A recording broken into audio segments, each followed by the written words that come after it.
everyone. It's Sunday night and it's just a little after 9, so it must be time to wind down your weekend with Bat City Comic Professionals. I'm Shannon, aka Small Press Shann, here to talk to you about all of this week's comics while we talk about this delicious wine I'm drinking. Hopefully, fingers crossed. I haven't actually tasted it. It could be terrible. But this is a Tempranillo, and which, if you've watched the show before, you know that's one of my favorite kind of wines, so I have high hopes that it is going to be delicious. It's also completely imported from Spain.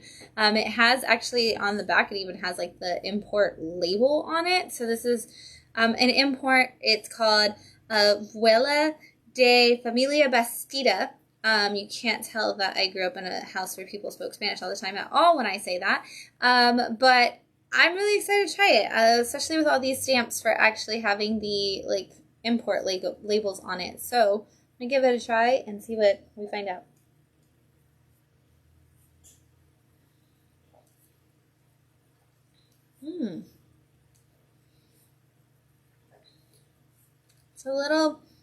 It's a little sweeter than I thought it would be, but it has a nice like after kick to it. It says that I was just going to tell you what it says on the back. I can't tell you what it says on the back. It is entirely in Spanish, except for the fact that the grapes are grown in a clay that has limestone and everything around it. And so it's got a lot of moisture trickling through, I would imagine, if it's got limestone. So I wonder if that helps the grapes kind of get plumper. I have no idea. I've never made wine before in my life. But I've lived near a lot of limestone, so the only thing I can think of is that.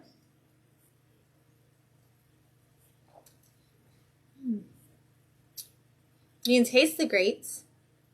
I definitely taste the grapes. There's not a lot of like a peppery flavor or anything like that. It's a stronger, like, I think last week we said it tasted just like if you made grape juice alcoholic. This tastes a little bit more like a wine than a grape juice to me, but I don't know. Matt, what are you thinking? I think it's very good. Yes. I think it's very good. It's not creamy tasting. It's thinner tasting. Mm-hmm. That's definitely a good note. It is very thin, and it looks thin. Like if you hold it up to the light, I can like see my fingers through it. It looks dark on here. I'm short. That makes sense. But for me, I have like light right above it, so I can see my finger. And a lot of times when we have the wine, it's like super dark and you can't see through the glass. This one you can actually see really well through it. So I like it. If you're a fan of wines that taste like wine and have more like less sweet and less buttery taste, I think this is something that would do really well. It's definitely one that I would pair with a charcuterie board and be happy with to balance out those cheese flavors. So give it a go. If you're having something to wind down your weekend with, this is a great option. If you're drinking something else and having fun, let us know. I'd love to see, even if it's water, like tell me what kind of water you're drinking, because I love all those delicious waters. We're going to talk about some comics in just a second, but I'm going to slide this over so it's nowhere near where I'm going to talk about those comics. Oh, okay. I'm always nervous when I move the things over. Everything's glassy and I get nervous. All right, so we have some cool stuff that happened this week. Trying to think of everything. We had a really cool new comic book day because it was the release of the new Gargoyles series, and I know everybody was really, really excited waiting for that. It was done by, I believe they said the writer is actually the writer from the 1990s cartoon, which was really cool to hear. But it was a big release week for that. But in store this weekend, we actually had some really amazing, really cool people. We had Jonathan Hedrick and Francesca Fantini out. And if you don't know them, Jonathan is the writer of the comic The Recount, which is all about essentially the election doesn't go the way one side would want it to, which happens a lot, I know, and the people get very angry and they decide to have a purge style situation in response to losing, and they go after everybody who voted opposite of them. And then it kind of turns into an Olympus Has Fallen situation with some women in the political world who kind of have to take over helping make sure the country stays together.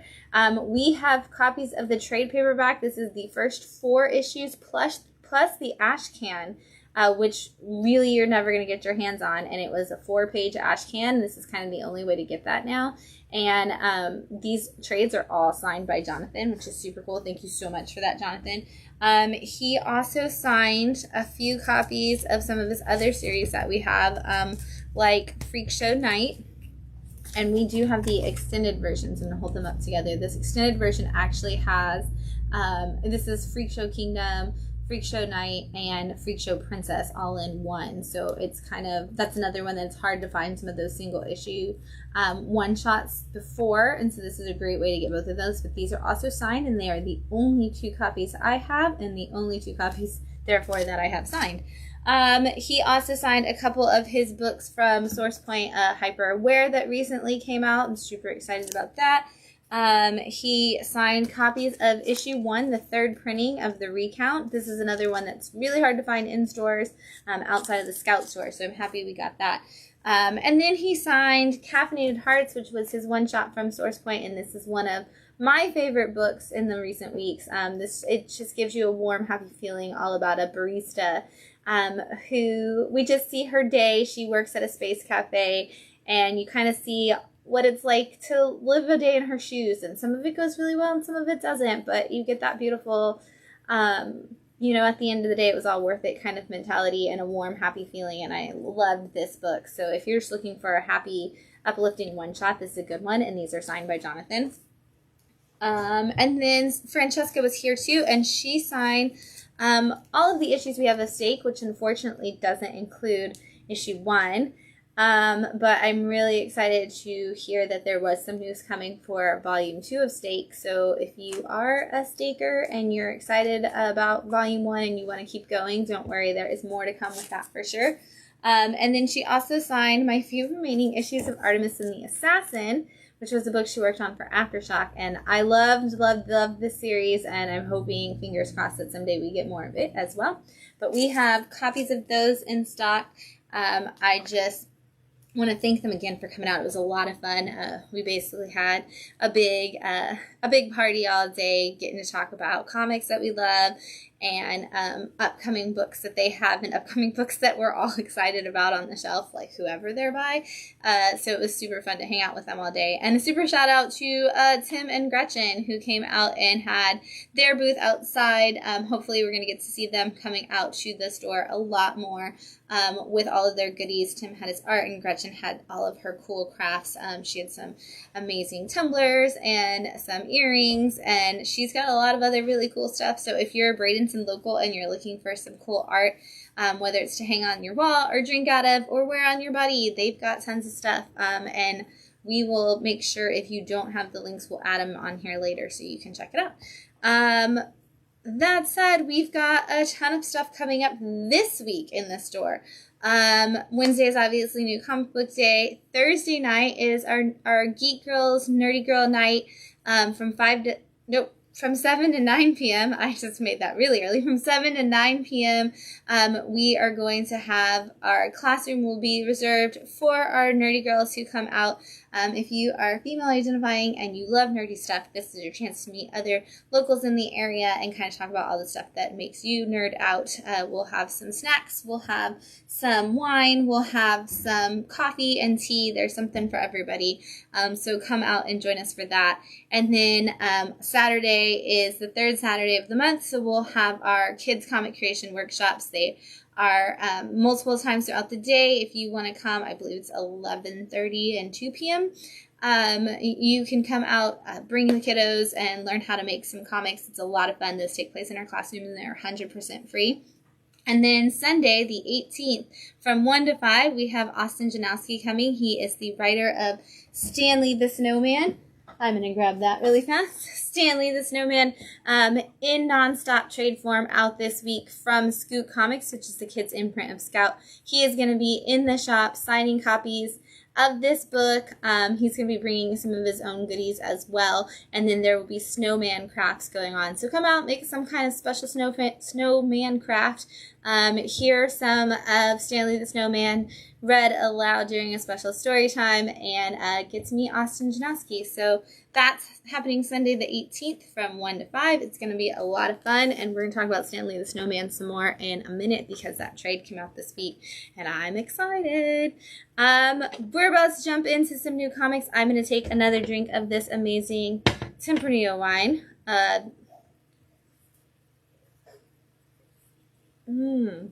Fresh from Spain.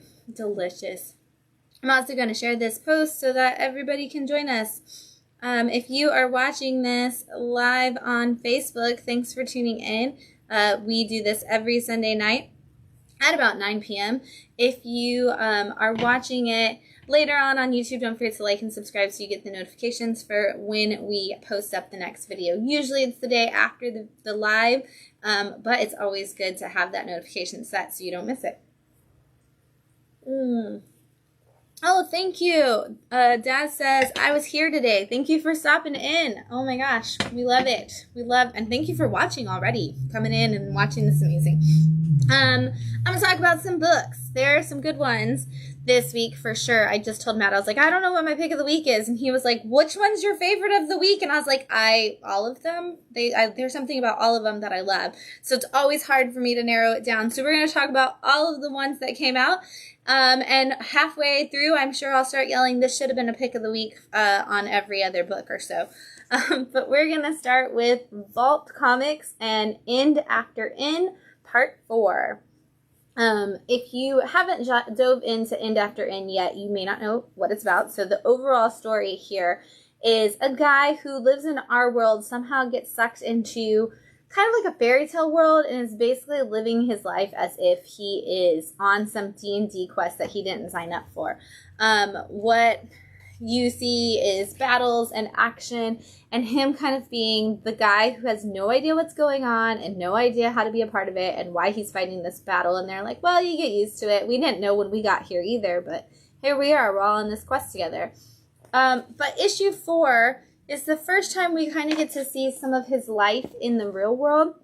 And that part was really, really good for me this week. We see a flashback of when he's a high school student about to go into college, and he's talking about how he wants to be an artist, and his parents are like, that's not a real career. If you want us to help you pay for it, if you want to stay under our roof, you're going to have to find a real career. That's not an option. And then you kind of see him argue back and forth a little bit with them, and then it flashes to him being married. And he is at an art gallery and he's talking to the person about his art, and they tell him why his art's really just not up to standard and that maybe he should go into commercial art because fine art's not for everybody. And he goes home, and I love this scene where he's talking to his partner and she says, you should consider doing that. Like, making art is what makes you happy. Why does it matter how you do it? And he's like, well, I don't want to sell out and I don't want to just make something that's beautiful like art into nothing more than just money and a job. And she's like, I wanted to be a musician and play for the symphony, but now I just play at weddings. Is that what I did? Did I sell out? And he's like, well, no. And she's like, because I make people happy every day, and you could do that too. And then there's this beautiful scene where he's painting a window, and these kids are like, dude, that's amazing. I want to be like you when I grow up. I want to paint. I want to be awesome. And he still doesn't see it. He still kind of thinks he's just this loser that didn't accomplish anything. And he can't see how using his art and his power and inspiring people in whatever way he can is beautiful. And that kind of comes into play with who he is in this End After End world and in this new world in big ways in this issue, and I think it's going to really, really affect what happens in issue 5. So for those of you who are fans of D&D, or honestly, if you've ever felt like you didn't belong in the world you're in, and no matter what you did, you weren't going to measure up, this is turning out to be a really great book for having that conversation for fans of fantasy. And it's Vault, so they've got some killer writers working on it, so I definitely recommend checking that out. Also from Vault this week, we have Heart Eyes, issue 4. If you recall, if you watched the show when issue 1 came out, I said this was my pick of the week just because it took place in San Antonio, Texas, which is where I'm from, and it still stands to be a really great book with some amazing art. And this is specifically the story of a post-apocalyptic world, we're going to say, where monsters have destroyed everything. And they're kind of just lurking around. We talk about in this particular issue, there's these 2 kids, and a guy shows up in like a spacecraft, and they're like, aliens, oh my god, and they run away, and they're standing right next to monsters when it happens, and he's like, what kind of desensitized children have we created that they're standing next to giant monsters, and just the spacecraft freaks them out. But as we go through our backstory over the last 4 issues, we learn about a girl named Lupe who kind of just seems to walk around this world, and the monsters don't chase her, and nothing bad ever seems to happen to her. And we're starting to learn that there's a reason why, that the monsters and Lupe have a very special connection. And there's something about her that makes them not want to attack her, but not necessarily completely like follow through her orders either. And so in this issue, we get even more information on that. And I don't want to go any further because it'll totally spoil it for you. But you know, Lupe might be either the savior of us all or the destruction of us all. And it's kind of up to her. And it's a very clear choice to the rest of us, but not so much to Lupe. So if you like really strange, like almost Hayden Sherman-esque style art, and you like monster stories, this is going to give you a really, really good one about a girl who isn't quite sure who she is or who she wants to be. Up next from Image, we've got Kaya, issue 3. This has been one that people of all ages have been clamoring for when they come in. They're like, oh my gosh, Wes Craig has a new book, or I love Deadly Class, or I love his work on Gravediggers, but then we've got younger kids who are just like, this is a really cool book with some like monsterish looking people, and a girl who is kind of defeating her way, like fighting her way through the world. Kaya's little brother and her are the only people that remain from her village.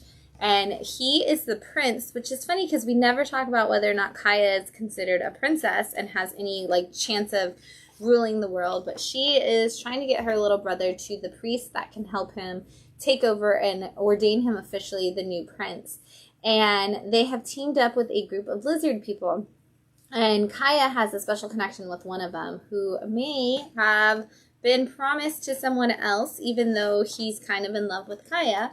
And now Kaya and her brother and her lizard friends are fighting their way through a horrific desert and jungles and all kinds of things to get to this place. And every time Kaya thinks she makes the best deal to help her and her brother, she ends up even further away from her goal.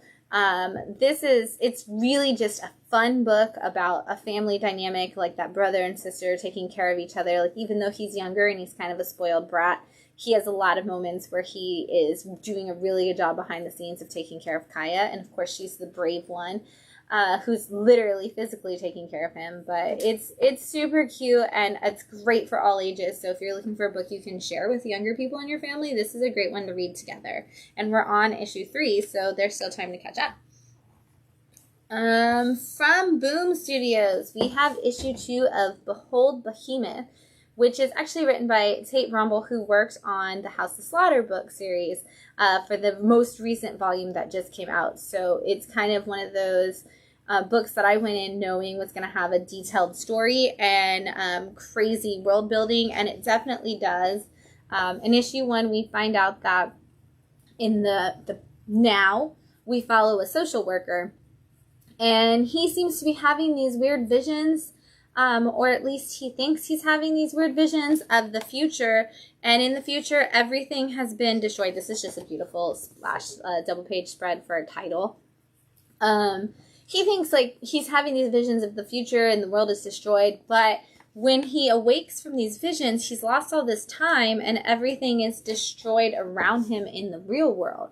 And on one of his social work missions, when he goes out to interview a person about taking care of a child, he encounters a child who seems to have kind of a similar problem as him. And the first issue took place entirely in the now, and this issue kind of takes place entirely in this destroyed future and this rebuilding of civilization, and we see little bits of flashback into the now, but it's almost like we completely went into the future with the teaser that we might go back in the past in the next issue.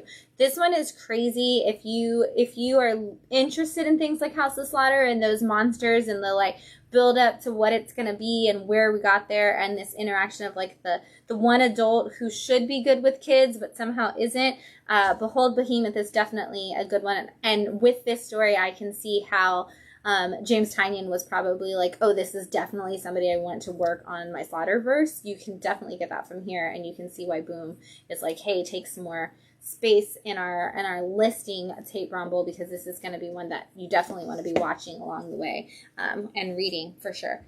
Don't fall behind too far because you're going to regret it. I'm going to take another drink of this wine, so I'm going to put this right here while I grab a drink and pretend like I can say this again. Abuela de Familia Bastida, Tempranillo from Spain. It's an import. Can't read anything else on the bottle. I mean, I probably could, but it would probably take me like an hour to translate this back of this bottle to tell you about it. But this is really good. If you haven't tried a Tempranillo, getting one that's actually imported from Spain is a really great idea. They have to be from Spain. The Tempranillo itself is like the region of Spain that their grapes are grown in. So Tempranillos are almost always from Spain, but getting this one, like this is the first time I've had one that had like an actual import label on it. So it's super cool. I'm going to put that over there. Obviously, it's good because I'm already like, ooh, let's have more. From Scout Comics, we have issue 4 of Azza the Barbed. I loved this book from issue 1, and what was funny is that half of the words didn't get printed into issue 1, and I thought it was a beautiful silent, like half silent issue. It's not the case. Went back and read it with the words in it. It was still really good, but I was definitely digging it even with the silent issue.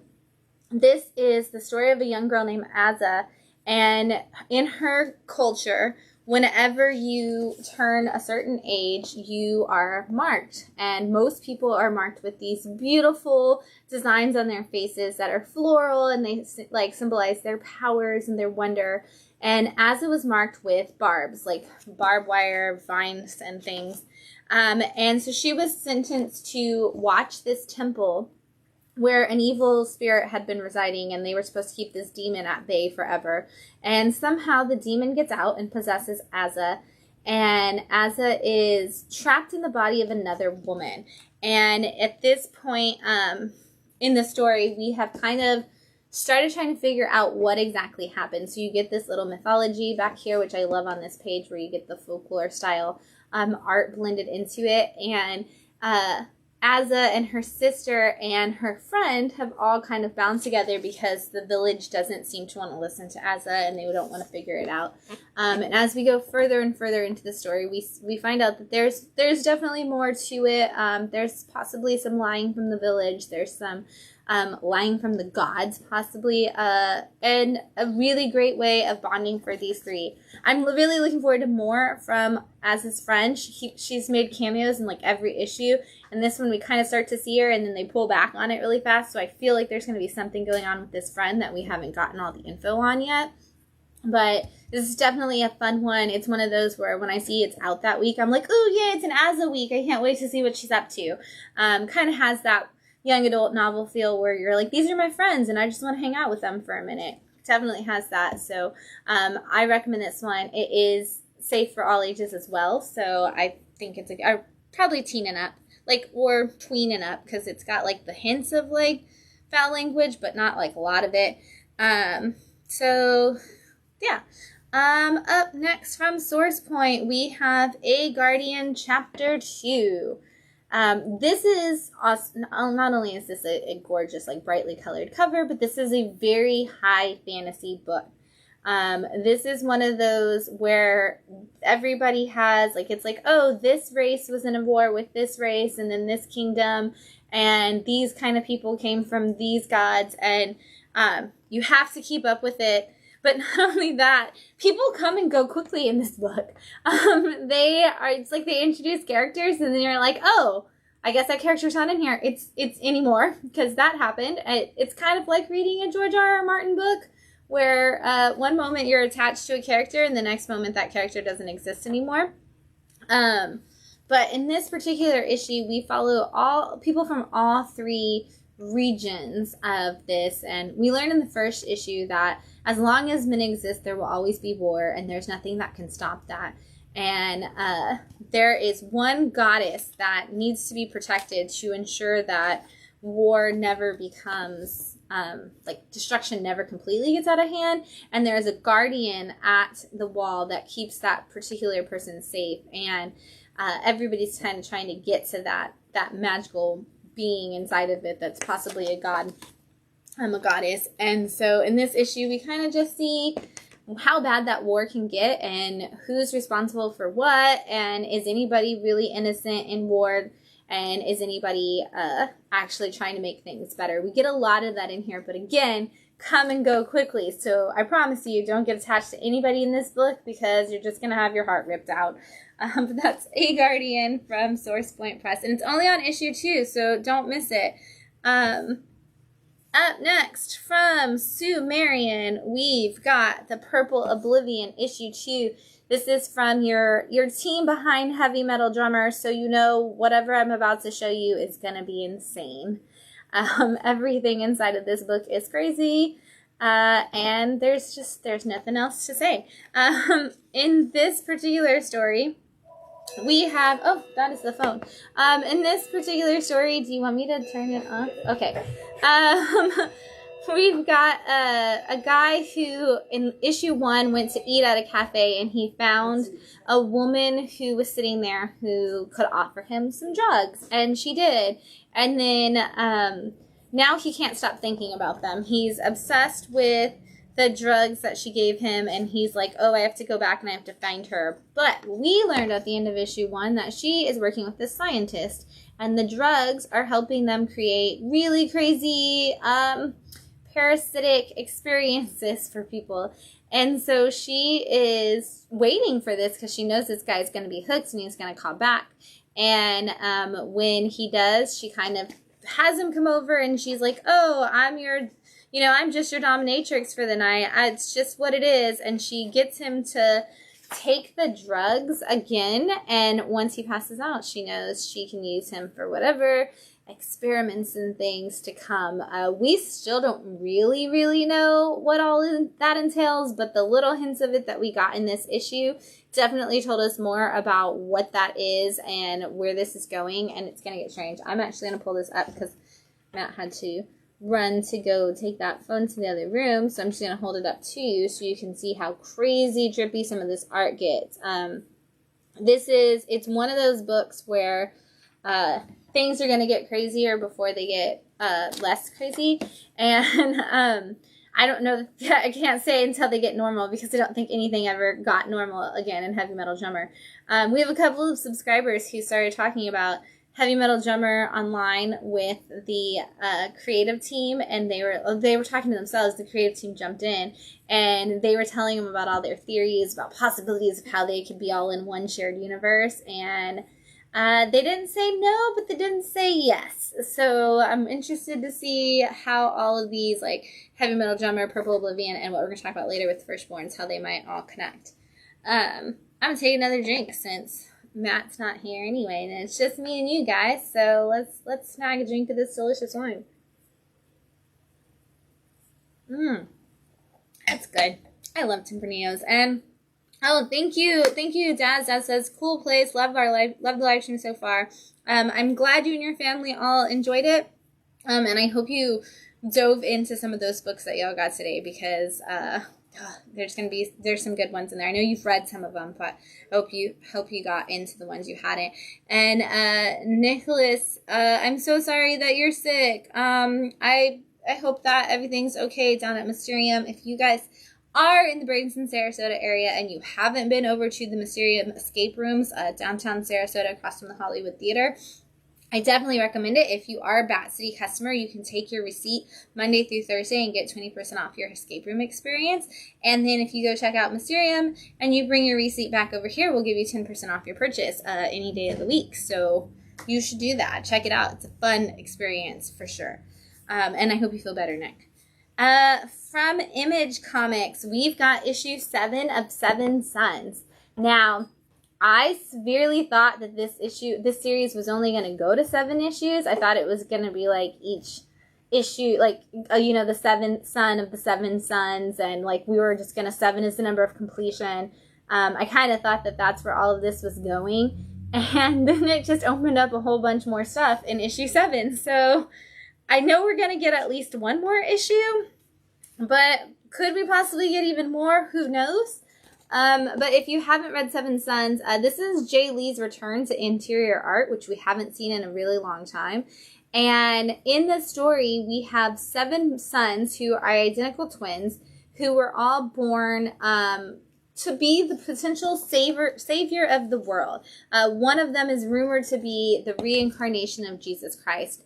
And of course, as things go in our world, somebody finds out about that and decides they're going to, capitalize on it? That's the best way to say this. And so he takes them in and is like, oh, I'm running them, and I'm going to keep them safe, but I'm also going to create a church around them. And then over the years, he decides which one he wants to be, because he doesn't actually believe in it, and so he decides which one he wants to be it, and he kind of starts killing off all of the other ones. And then some miracles start to happen in the background of the story. And issue 1 gave us a teaser for something that did not come to fruition until issue 7. And I honestly thought that the writers forgot about it, and that it was like, oh, they forgot that they had that one panel that kind of told us something. And I've just been waiting every single issue for that one panel to come back to play. And it didn't come back into play until now. So if you were like me and you were like, oh, issue 1 was really good, but then I feel like they lost parts of it along the way. They didn't. They had a plan. They knew more than us. And this was a fantastic piece of the puzzle coming together in this issue. And honestly, I think this has been like that issue where I was like, oh, I don't really know where this is going. I wonder if this is going to be the book that I think it is. And then if this issue came out and I was like, oh, you're going to do a better job than I thought you were going to do. Okay, I'm sorry to doubt you. The doubting Thomas, as it were, in the Seven Sons story that I had become. This issue definitely brought me back in, and now I'm so glad it's not over, because I'm all back on board on Seven Sons and I need more, and I would have been really sad if this was the end. So this is issue 7. In a magical world, I do have all of the issues, but issue 2 is in a box somewhere from when we moved, so I still have to find it, but they do exist, and you should definitely read it and check out this really cool art. Oh, yay, Daz, you did jump into the autumnal. Yes, I'm so happy. Oh, so good. From IDW, from their original imprint, this is issue 3 of Earthdivers, Kill Columbus. And I love that the tagline of this book is New Worlds Aren't Discovered, They're Built. And the whole point of the story is that we need to go back in time and kill Christopher Columbus, because he is everything that was wrong with America. And, so this was one of the first ones on the IDW Originals imprint, and I was like, dang, you're going to go hard in here, IDW. And that's exactly what happened. This is a time travel story, sorta. It has a group of 4 people, and one of them is a linguist, and so they decide that they're going to send him back in time to be on the ships with Christopher Columbus, and his whole job is to destroy the journey so that Christopher Columbus never makes it there, whether that's sinking the ships or redirecting him or anything, killing him, whatever they can do. But I love it because we always have those moments in time traveling things, even like Doctor Who, where it's like, we're going to kill Hitler. And I love that we finally are like, let's go after Columbus now in some of these stories. And I love it's an entirely Native American cast who are like working on this to try to save America from the destruction that came from the arrival of all of these people. So if you haven't checked it out, you're only 3 issues in. If you can find the beautiful Maria Wolf variant cover from issue 1, that was super great. But this has been a fun story, and in this one, the guy who did the time travel is like, I have all the secrets. Like, he's in that point where he's like, I can predict the future, as a way to kind of get himself like to be able to stay on the boat. So it's really cool to see the little things he does, and then to see them in the future. Like, did that actually do anything for us? It's really great if you're a time travel fan. This is a fun adventure. It's also fun to see just an alternative person to attack in history and change like some of the big key factors in our country's history. From Image Comics, we have issue 8 of Little Monsters. And this is Jeff Lemire's answer to the vampire rush that we're seeing all throughout comic books right now. We've kind of fallen back into the days of vampires, and I think I have like 2 or 3 more to talk about tonight. But it's an entirely black and white book, and it's all about a bunch of kids who are left in the world, and it's kind of in that post-apocalyptic state, very dystopian. We don't really have, I guess, past dystopian. We're definitely in the post-apocalyptic. Everything's destroyed. There's not really any kind of human settlements, and there's a group of kids who are all vampires, and they don't eat humans because they were taught to survive without them, not necessarily because it's not right, but because there aren't any humans as far as they know. And they've been waiting for the ancient, like, elders to come back for them. And instead of the elders coming back, they actually run into some humans. And a couple of them get their first taste of human blood and have now turned into the ravenous wild vampires that we're used to. And the others are kind of trying to stand against that. And we learn a lot about one of the kids and his age and his connection to the elder vampires in this particular issue, as well as some of the ways that the decision-making is. So we've basically gone from just a vampire story to Lord of the Flies with vampires. Honestly and truthfully, that's really where we're at right now. It's like everybody's against each other. They're making their teams. You can't trust anybody. So if you ever wanted a vampiric version of Lord of the Flies, Jeff Lemire's got you covered right here with some really cute and cool Dustin Nguyen art. All right, up next from Image, this is possibly one of my favorite Spawn covers this week on a non-Spawn book. This is Golden Rage. It's issue 5, and I love the idea of the Golden Girls hanging out with Spawn. And it's why Spawn? Thank you for asking. It is the 30th anniversary of Image Comics this year, which means it's also the 30th anniversary of Spawn. And Batman Spawn is also celebrating an anniversary, so they're re-releasing Batman Spawn, and in honor of that, every Image title and every DC title are getting a Spawn variant cover. So for you Spawn fans, there are a lot of books with Spawn on it right now. And some of the Image ones, they kind of work him in where you can't really tell, and some of them kind of go like just hard into it. And I love that these are essentially the Golden Girls, and they have like Spawn just drawn into the cover with them. It cracks me up. You almost don't even notice him at first, and so it's kind of funny. But if you have not read Golden Rage is basically, it's almost like a sequel to Maneaters, if you read that. But it is, we've gotten to the point in society where we've decided that women who can't give birth aren't worth being a part of society. And so they just decide to send all of the women who are post-menopause or who can't have children, in general, to an island. And so most of it, for the most part, it's elderly women on this island. And we particularly follow a young girl who has been thrown into early menopause, and so she's sent to live on this island, and she is saved by a group of 4 girls who are honestly and truthfully just the Golden Girls, almost. And they have now been kind of dealing with the island politics of the battles going on there and everything, and she's just informed them that the entirety of society has decided that they don't even deserve their island anymore, and so as far as she knows, the last thing she heard was that they are coming for these women and they're just going to destroy the island. And so these women are preparing for battle against the mainland people who are coming for them. Really fun story. You always get like a recipe or something. I'm going to flip it to the back. This time you got how to knit your own hat to be a part of the Red Hat gang that they have here in this book particularly. Sometimes there'll be a recipe for a pie or a pudding. You usually get a map and a story. A lot of times you'll get a story actually from people from the Golden Girls. Like there's been excerpts from Betty White's autobiography, from Oh my god, now I cannot think of any of the Golden Girls. It's like the people. But there's something from everybody, and then you always get a Golden Girls quote on the back. This is the end, I believe, of Volume 1. We might have one more issue in Volume 1, but I think it said at the end that this is the end of Volume 1, which is crazy because there's a big battle coming, and I'm like, you can't end it right now. Do not go on a break.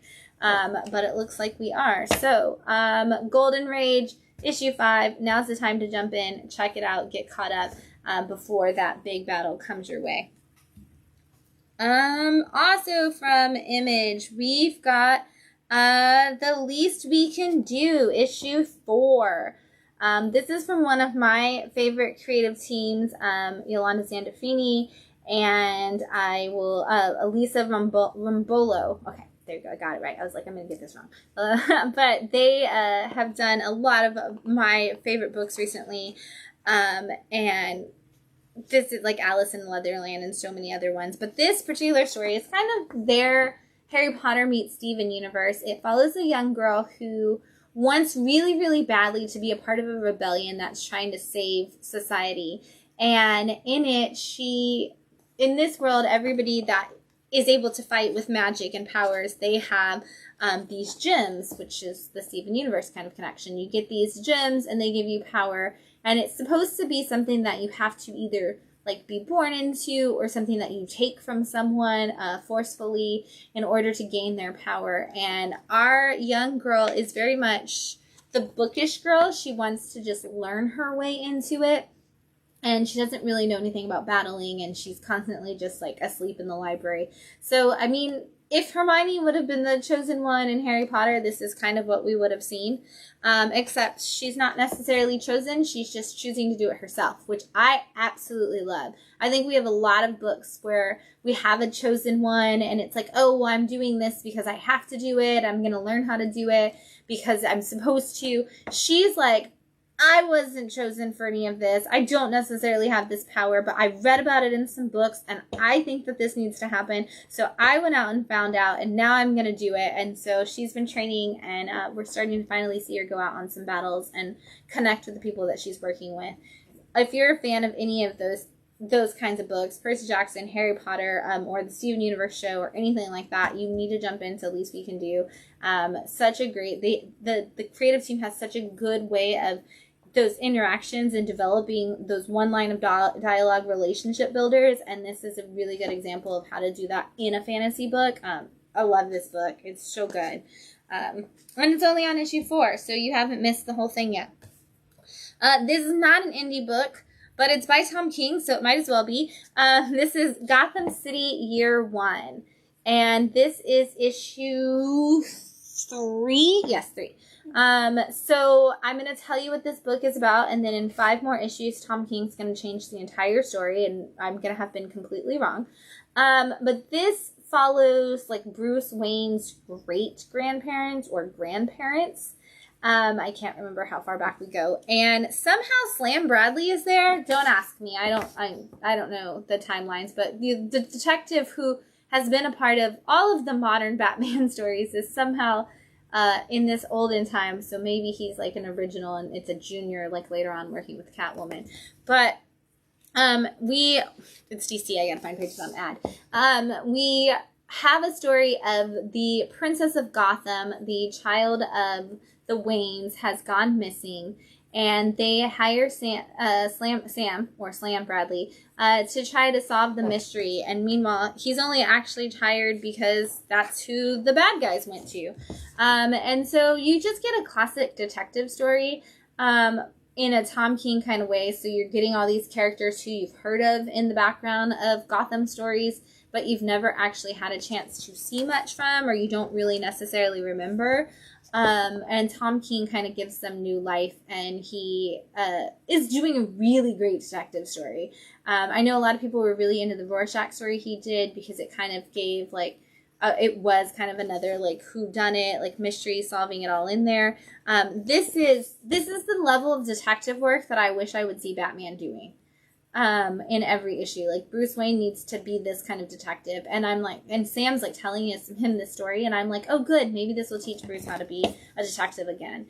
If you're a Tom King fan, I feel like this book is getting missed by a lot of Tom King fans right now because it's like, oh, another Batman book. Batman's not in it at all. He has nothing to do with it. Like, literally, Sam was like, I'm going to tell you this story, and then we kind of learned, like, 2 issues in that he was telling the story to Bruce Wayne. But it's Wayne family adjacent. Like, it's like, oh, way back in the day, but it's also Tom King, so none of those people are probably actually members of the Wayne family. In canon, who knows? But again, Tom King fans, this is one of those you don't want to miss. From IDW, we have issue 3 of Godzilla, Monsters and Protectors. All hail the king.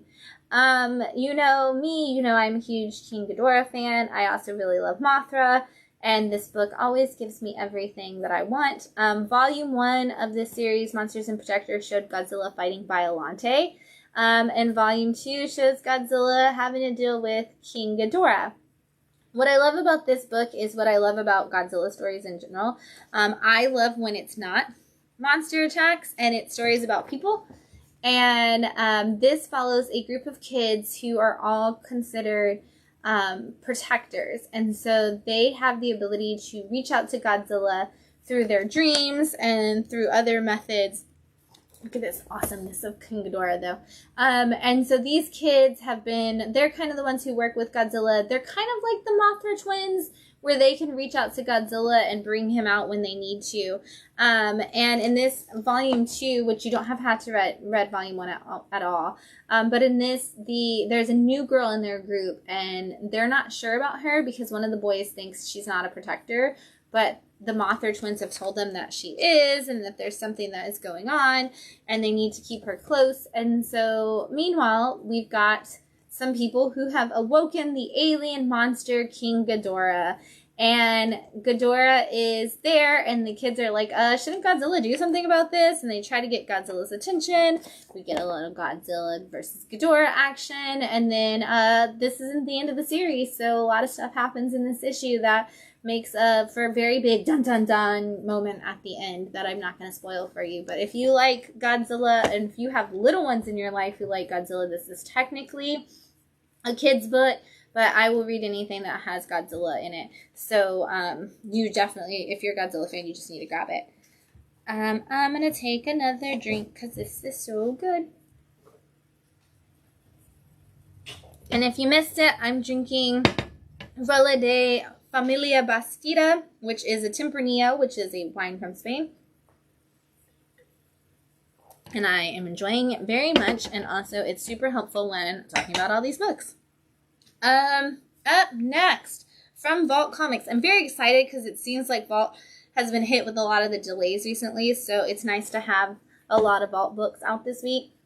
And we finally have Chapter 10 of The Blue Flame. There is a big break between like 8 and 9. And then kind of another big break between 9 and 10. I think 9 came out like when we first got here. So it's been a couple months, but I'm very excited. The Blue Flame is back. If you haven't read The Blue Flame, they were originally pitching this kind of as like their Vault style of Watchmen. And I definitely can see how they said that, because it was about a superhero team who we first learn about them. They're kind of retired and they're not very good, and they're not necessarily like the best people. And all of those superheroes get killed in the very first page of the very first issue, except for one. And he becomes an alcoholic, even more so than he already is. And he's kind of just down on his luck, and he's not really working or doing anything of value for this community. He's just kind of always like drunken, disorderly conduct guy. And he gets picked up by some aliens, and they tell him that they are the Judgment Council for the universe, and they are here to put Earth to the test. And if Earth cannot be proven to be worth anything, then they will destroy it. And the whole series, he has been trying to prove that like the Earth is a good place because of people, because we will actually fight for each other, and we will love each other, and we'll make the right decisions when the time comes. And at the same time, they're like, okay, but here's the flaws in all of your arguments. You're not actually making your point. And what I love about this issue that was incredible, and I want to see if I can find a good shot of it, and I think I actually showed you probably the best one of the best ones earlier, but in this particular issue, the witness that he calls is himself. And so he is there as the blue flame, interviewing himself somehow as himself, and then himself as a human is interviewing the blue flame. And it does this really cool thing where it's a constant back and forth. Like, he'll ask a question and the blue flame will answer it, and then it's like shows, yeah, that's the one, where it shows like the blue flame standing up asking the question, and then it shows the human standing up asking the next question, or answering, like asking the follow-up question. Really, really cool way to do it. And in the human like world, at the same time, we see him on trial for all of the terrible things that like he's done in society. And he walks into that and he's just like, I plead guilty, because after being in all of these trials with these aliens, he's like, we're all guilty of something. This has been a really, really great book. If you didn't pick it up, I don't think there's been a volume 1 trade yet. Honestly and truthfully, and there needs to be, because we're already 10 issues in and it's so good, and I think more people would catch up and be on it if there was. So I'm going to look into that, because I don't recall seeing a trade for the first volume come out, but this is Christopher Cantwell doing a really, really great job on building out this massive universe, and honestly just the whole thing being a question of, is humanity worth it, and is it our shortcomings that make us worth protecting and loving, or is it not? Like, and it's so good. Every time I read it, I'm like, I have to sit around and ponder life and question everything for a minute, and that is honestly the sign of a really good book. From Dark Horse Comics, we have issue 3 of Castle Full of Blackbirds.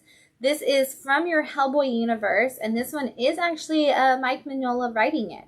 So I know we've seen a lot of them recently coming out from the Hellboy universe, and it has like, it's like created by Mignola. This one actually has him on it for writing and story work. And so in this particular story, we see a young girl who knows Hellboy and has decided to end up inside of this center for witches. And she's gone to this place to kind of get help for her witchcraft and how she's out of control on her magic. And as per the usual, the people who are running the place are shady in and of themselves, and they might be after her magic and after some destruction.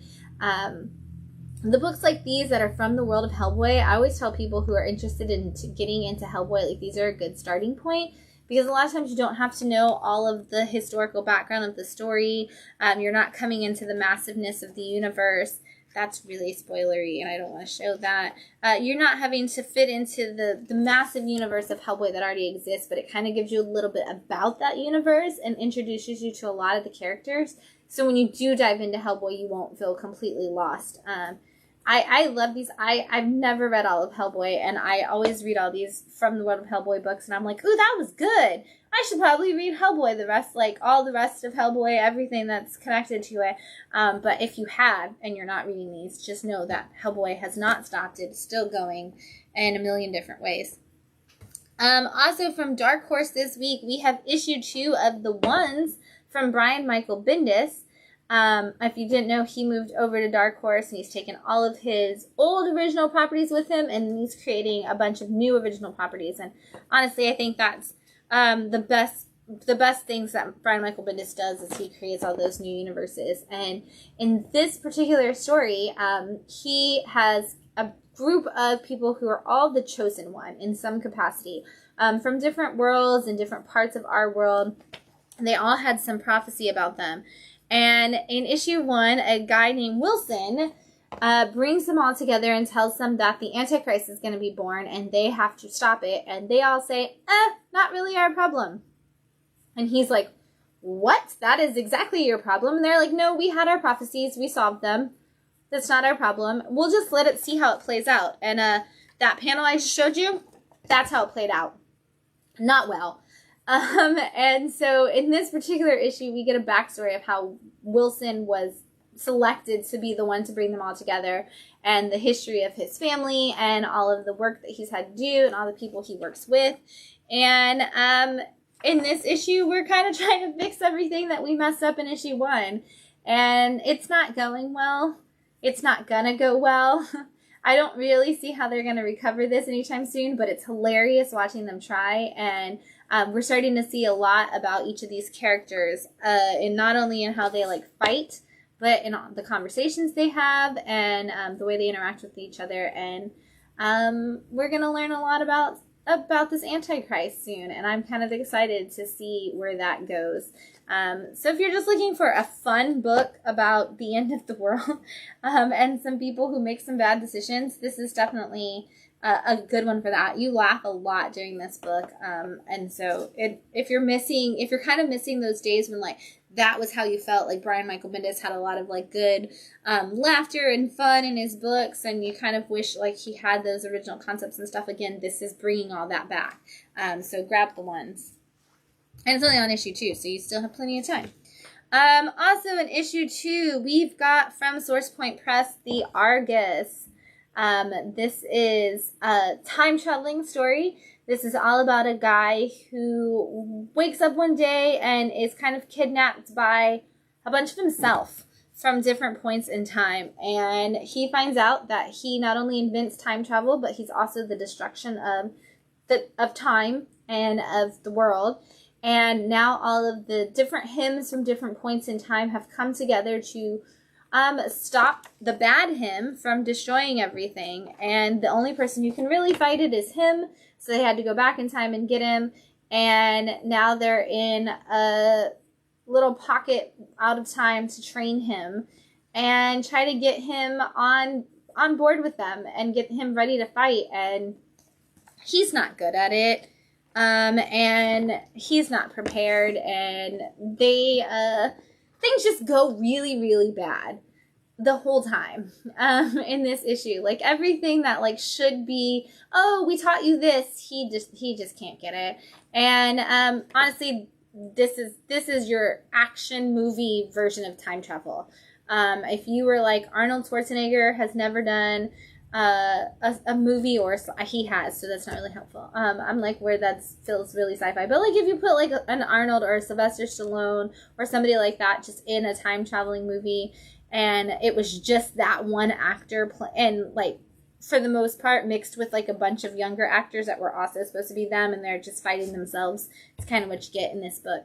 So if you're a fan of time travel, this is the one that is going to be the action version of the story. From Image Comics, we have issue 7 of Bloodstained Teeth. This is one of the other vampire books that I said we were going to talk about today.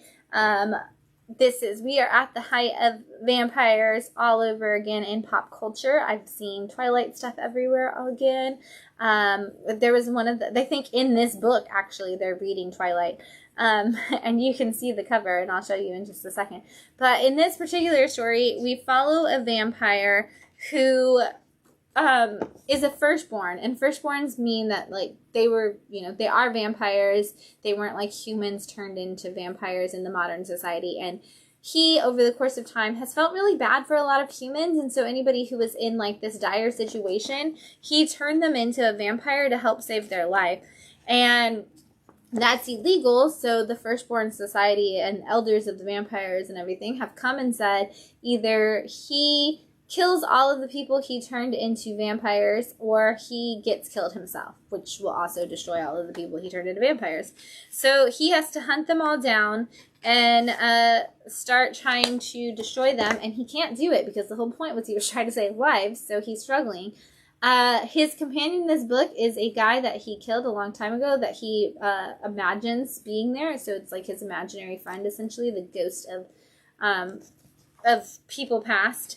And that particular person, just is constantly giving him like, hey, you need to, why don't you do this and why don't you do that? And he's like, I can't do it. And so it's basically just his inner monologue, but he has a person to go with it.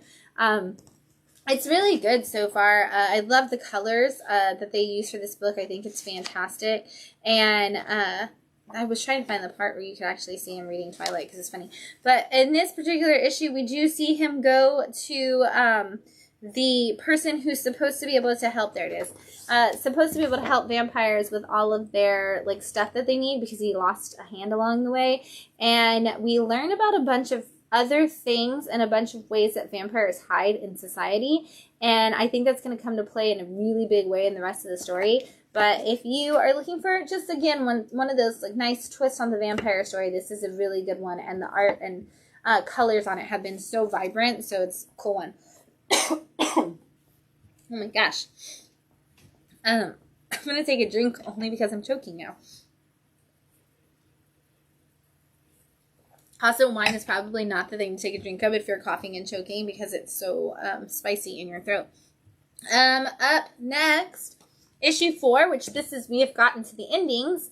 This is issue 4 of Shock Shop, Dark Horse Comics, Cullen Bunn.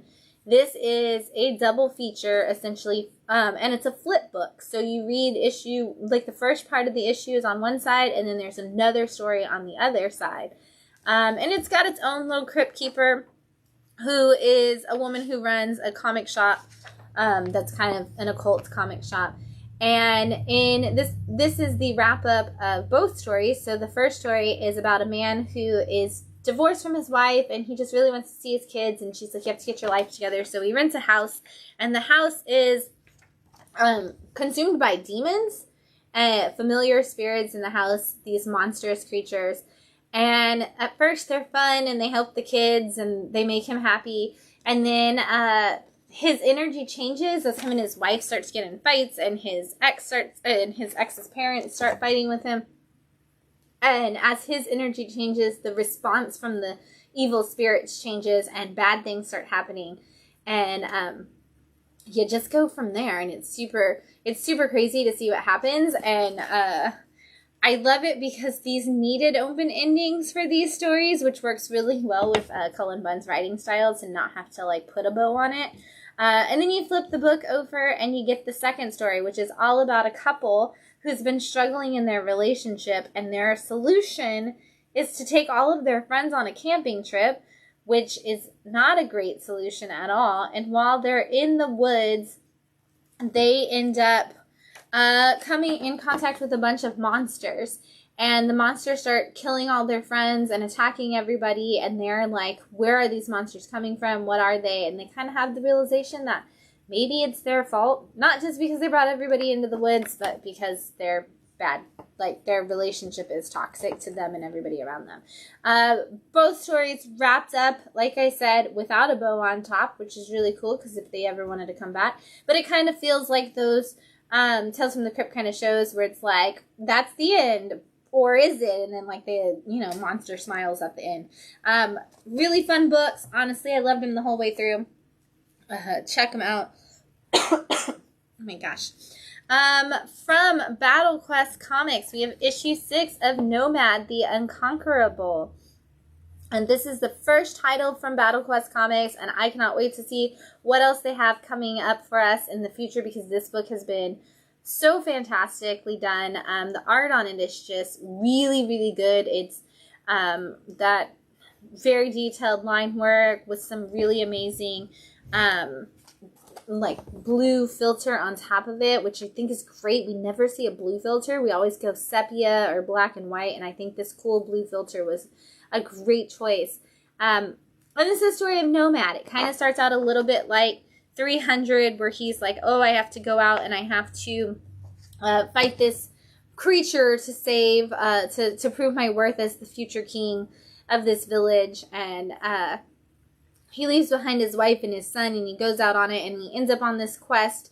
And in it, he ends up in a strange place where his only hope is to kind of stop these people who are destroying the magic of this place outside of his own home. It's all connected to his wife. We get this beautiful story of how they met. Then you get how they're connected. All this stuff. It's honestly just a big adventure book, and it's beautifully done with that artwork. If you didn't check it out, I don't know if Battle Quest will be one that does trade paperbacks, because this is their first title and they are a small press. And a lot of small press organizations don't do trade paperbacks because of how expensive it is to put them out. So I don't know if there'll be a trade. So honestly and truthfully, grab the issues. Don't wait around and find out. Like, you want to read the story, grab it now, because it's a great time to get to know it. From Source Point, ooh, we're at number ones. From Source Point Press, we have number 1 of Volume 3 of Good Boy. This has been a hot series the whole time it's been coming out. This is basically the flip side of John Wick. What if a anthropomorphic dog's owner got killed and he decided he was going to go after the people who killed his owner and fight them?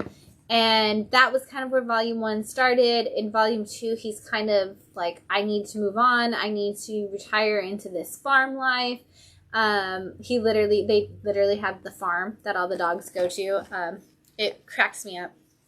And so he's been living on this farm, and in this particular volume, people, the bad guys can't just let it live and die. And so he has been drugged back into the action because they have come for him whether he wants to or not. And so now we have a new cast of characters in a group of people who are coming to his rescue and his defense.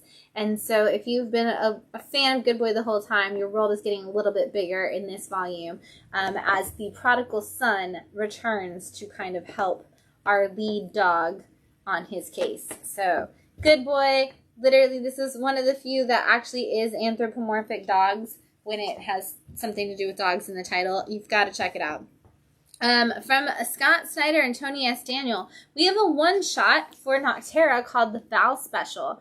I know Noctera is kind of like comes really strong and then like kind of disappears for a minute and comes really strong again. Val, like Valerie or Valeria. It's cut off on sorry, I'll hold it up higher. There you go. Oh, sorry. There you go. There you go. Is it good? Can you see it? Yeah, okay. You're good. If you don't know Noctera, Noctera is a story about what would happen if suddenly the sun disappeared from our world. And in that darkness, people started to become literal monsters. They become shades and part of the darkness, and they start kind of eating and attacking people around them. And this is, Noctera is all the story of a young girl named Val and her sibling M, and their attempt to help shepherd people across from place to place so that they can get to these communities that are built around light. And in Volume 1, we kind of see them trying to solve the problem and try to bring the sun back. And over time, we've kind of gotten to the point where now they're more on a let's just destroy all the bad guys situation. But this is the Val special, and it's about the first ferryman, and it's about Val's mentor and how Val ended up being the one to lead people in this way, and how Val ended up in the position that she's in. And so we've never really had a backstory of how Val went from a kid, like teenager kind of thing, at the beginning to being kind of the lead person who rescues people from the darkness. And so this is the first opportunity we do get to see that and what kind of inspired her to want to do that. So if you have been reading Noctera for a long time, this is a really great way to get that backstory. And if you haven't been reading Noctera at all, this is a great way to get to know the main character of the story and see if it's something you're interested in. They give you a little bit of information about the world and the universe as it goes along, so it's almost a really good jumping in point before you even go to the series to see if the series is something you're going to be interested in. And then it is going to pick up with this story in issue 12 of Noctera. So if you are a Noctera fan, this is going to tie into what happens in issue 12. So you do want to read this. I know a lot of times when they do specials and one-shots, people are like, oh, well, I didn't read that, but it's okay because like the annual doesn't really tie in anyway. This one says at the back, like, this continues in issue 12. So don't skip it if you are reading Noctera because you're going to need it. Speaking of specials and annuals, That Texas Blood has a Christmas special out. They did this last year too, and that's actually what made me think of the don't skip it, because a lot of people were like, oh, I didn't read the Christmas special, so it doesn't really matter. But these Christmas specials are really giving us a lot of information about the characters and their dynamic, and kind of showing us around the town. But if you haven't read it, this is technically issue 20 of That Texas Blood. I cannot believe we are already 20 issues in. But this is the story, that Texas Blood specifically is the story of a sheriff in West Texas, kind of dealing with everything in his town. And you get different points in his life. Each volume has been like a different decade of his time as sheriff or working as sheriff, or working to become sheriff, I should say, in that small town. And this little one shot particularly is him and his son. And his son has created his own story about what it's like to be sheriff in this town. And the sheriff is a mummy, and he's trying to save his mummy princess from all of these other outlaws who are coming back to life. And so I have a feeling we're going to see a lot of that in the next volume of That Texas Blood, because these do somehow end up being little teasers for it.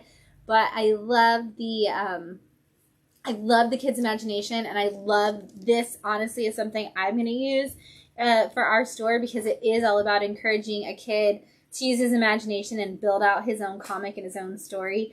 And I love it because at the very beginning, like, he's telling it to the dad, and the mom comes in and is like, really, are you encouraging him? And he's like, absolutely, and you should too. Like, we want to encourage his imagination. Let's see what he comes up with. And they sit there together and they listen to the kid come up with a story. He's got all these drawings on the wall, and he's like pointing to the different pictures and showing him along the way. And then at the end, the son's like, Daddy, did you really like my story? And they have this really sweet moment as he's putting his son to sleep about just with him encouraging him to make his art and keep telling his stories. And I think it's really beautiful. And knowing that Jacob Phillips is the artist on this, his dad is also Sean Phillips, the comic creator. It's like, I wonder if this was just a really great sentimental moment for him to kind of get to draw a story of a dad encouraging his son to draw and tell stories. Beautiful story. I love it. Honestly, if you're not reading That Texas Blood, you can pick up the Christmas special and just have that beautiful moment, especially if you have a kid who loves to tell stories. And again, if you are, I wouldn't skip it. From Archie Comics, we have issue 1, the one shot of the Archie Christmas Spectacular, which I think might be our first Christmas Archie book this year so far. Maybe the second. Not including the digest. Yeah. So this is each year, in each holiday, we get all of these fun Archie books. This is the Christmas Spectacular that gives us a new story at the beginning and a bunch of other Archie cute stories which I love. And the new story at the very beginning is all about, it's called Christmas Pie Guy, and it's all about how there's one rule in the school during Christmas time, and that is not to touch Mrs. Beasley's pies.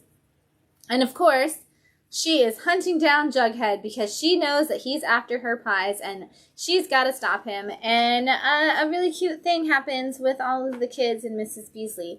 And then the second one is a story where Veronica is having a holiday party, and she's overpowered her light display. And all the power in the community goes off, and she thinks that Christmas is ruined, and her friends show her how they can create amazing holiday spectacular without lights. And then the third story is Archie forgetting to water the Christmas tree while his parents are out of town. And the hijinks that ensue as Archie tries to save the Christmas tree before they get back, so they don't know that he was slacking off on his duties. And then the last story, Noelle, who is Santa Claus's daughter, comes to stay with Betty and Veronica because she's too stressed out about Christmas, and she just wishes she could have a day for herself. And it kind of reminds her that that's not necessarily what life and or Christmas is all about, and that giving is the most important thing you can do, and helping others. Archie, it's wonderful. It's fun. If you're an Archie fan, you need it in your collection. And if you're not an Archie fan, get it together. You should be. It's fantastic.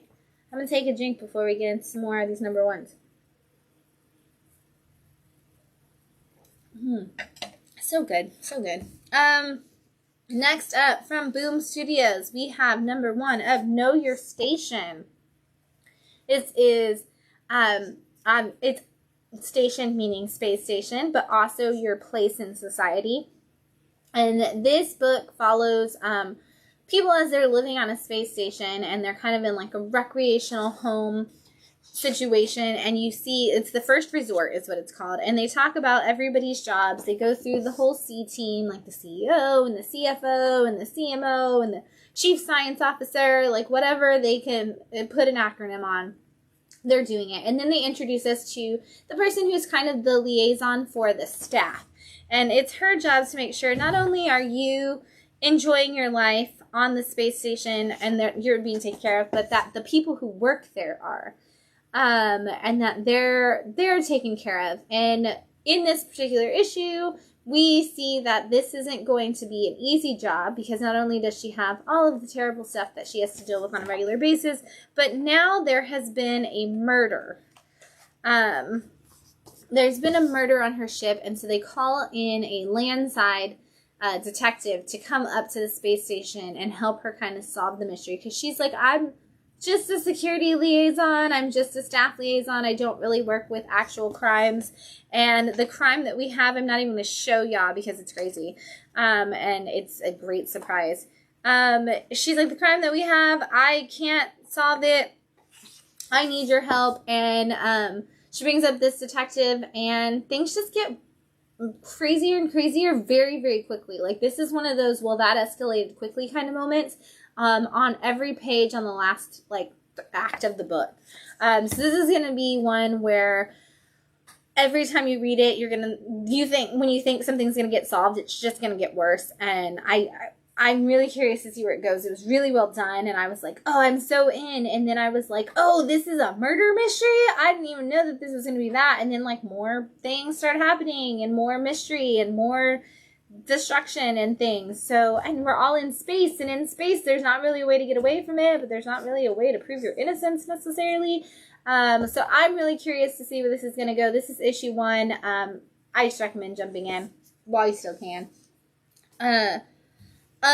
This is also a big 2 book, but I had to bring it because it's adorable. Moon Girl and Devil Dinosaur issue 1 is out. And I'm really, honestly, truthfully, I'm not even going to go into the whole thing. I'm not even going to show it off. All I'm just going to say is they actually talk about Moon Girl being an Inhuman in this book, and the Terrigen Mist and all of that. And this just came out this week. So I just want to bring it up just so we could talk about on the internet. Comments if you're on Facebook, YouTube, I don't care where you are. Are they going to bring the Inhumans back?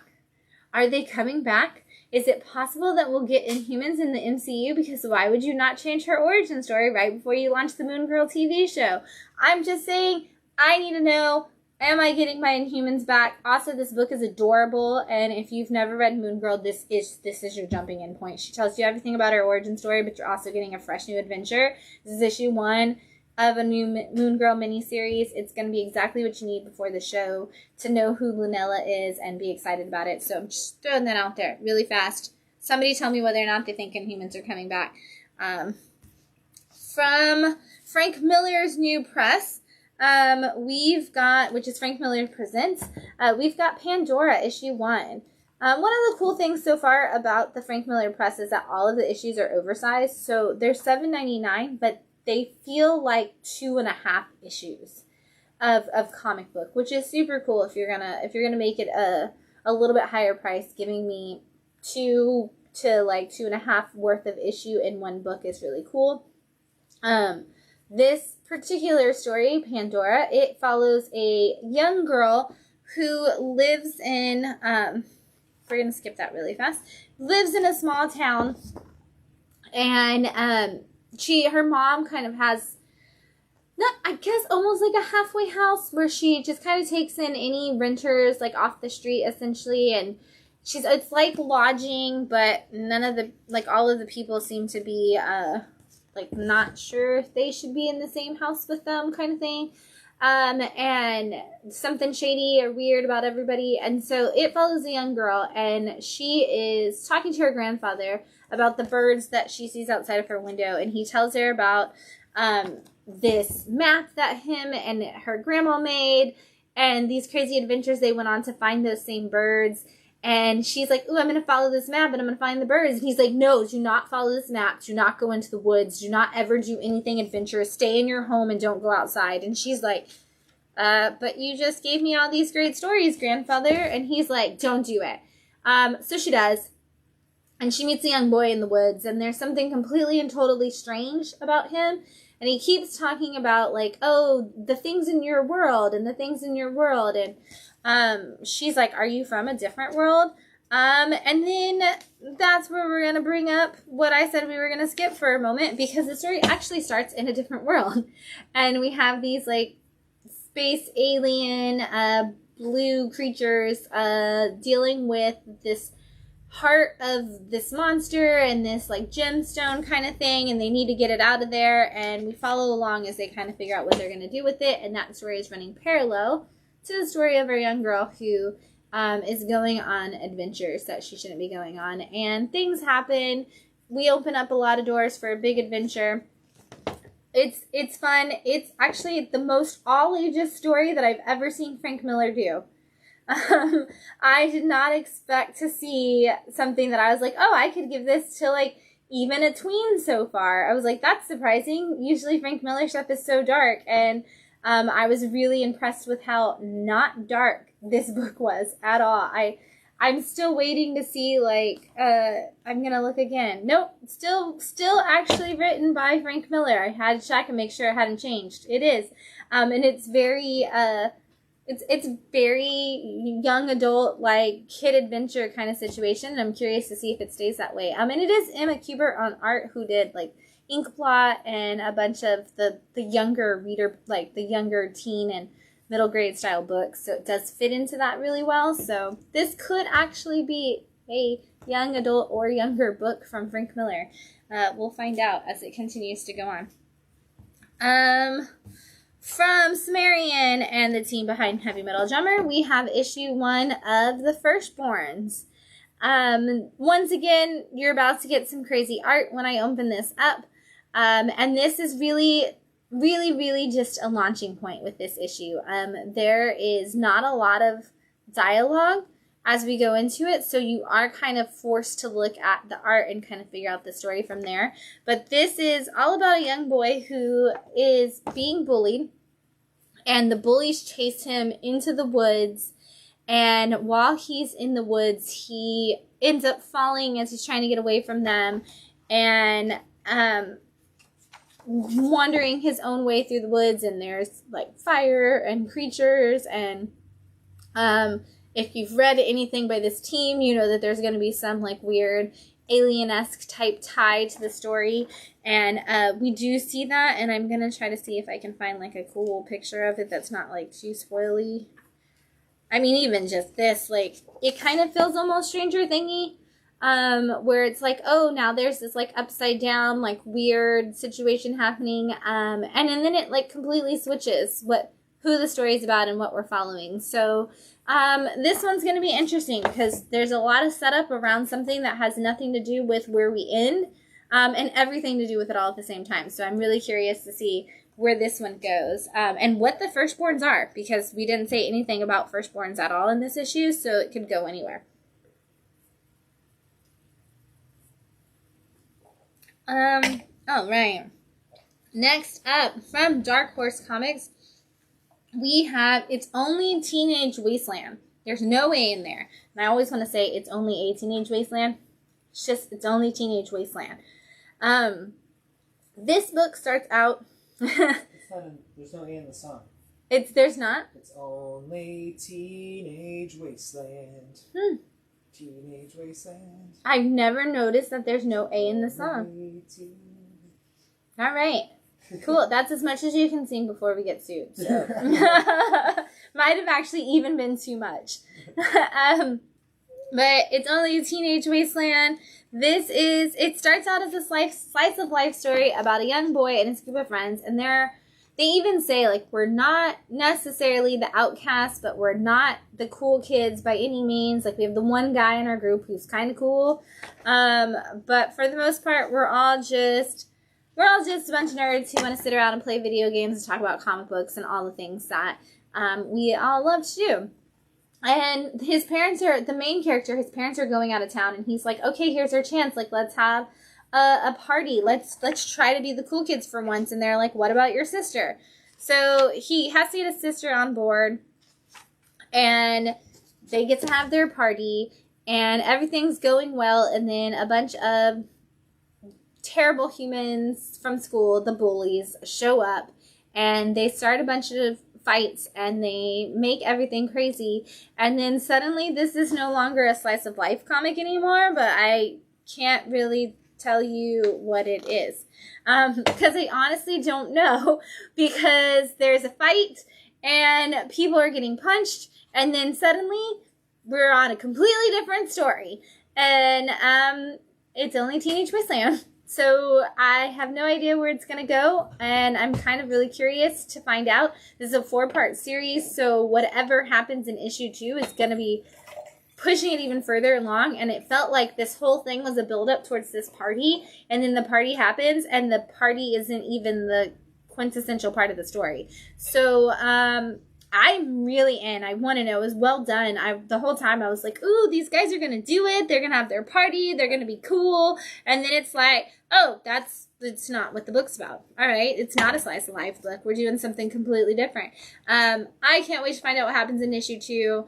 I suggest grabbing issue 1 right now and jumping in on it, because the Dark Horse miniseries, like the 1 through 4s, what always happens is issue 2 comes out and people get in on it and they grab all the 1s and 2s, and then you don't get to go back and jump in later. So if it's something that kind of interests you, from that complete lack of description of what the book's about, you should grab it, because you don't want to miss it before it's too late. It's a really well-written book, too, and I think it's going to end up being something that, like, when we get to that issue 2, we're like, oh, man, who would have thought? And it's probably going to end up being one we talk about a lot more as the story goes on. From Image Comics and the Massive Universe, we have issue 1 of Radiant Pink. If you know the Massive Verse, you know that is the Radiant Black universe, which now includes Radiant Black, Rogue Sun, Radiant Red, Radiant Pink, and Dead Lucky. So if you didn't know, like, we're retconning, we're talking about, I think we talked about originally that, like, even though Dead Lucky looked like it wasn't part of it, guess what? That's a lie. Dead Lucky is, in fact, part of the Massive Verse. Radiant Pink actually did appear in Supermassive, which was the crossover, kind of giving us some information about all the different Radiant characters. I think we've seen her possibly even in Radiant Black. I can't remember who else shown up. But she is a young girl who has the superpowers of the Radiant people, that black hole power. And she's a social media influencer. And so to hide her secret identity, her friend has come in and she's kind of helping her, like, be in 2 places at one time, so nobody knows that she is in fact Radiant Pink. But we see her in this particular issue, we kind of see her doing her crime, stopping and living her best Radiant life. What I love about the Radiant, like the Supermassive universe, is that while their story is about superheroes, they're not about superheroes at all. There's always something that, like, while we're having an action scene here and there, it always ends up being something about the people and about their people connections. And in this particular one, we're going to see something with the connection between her grandma and her cousin who's helping her, and Radiant Pink herself, and this family dynamic. And, she feels like she has to do everything for her family, and she has to kind of do this for them.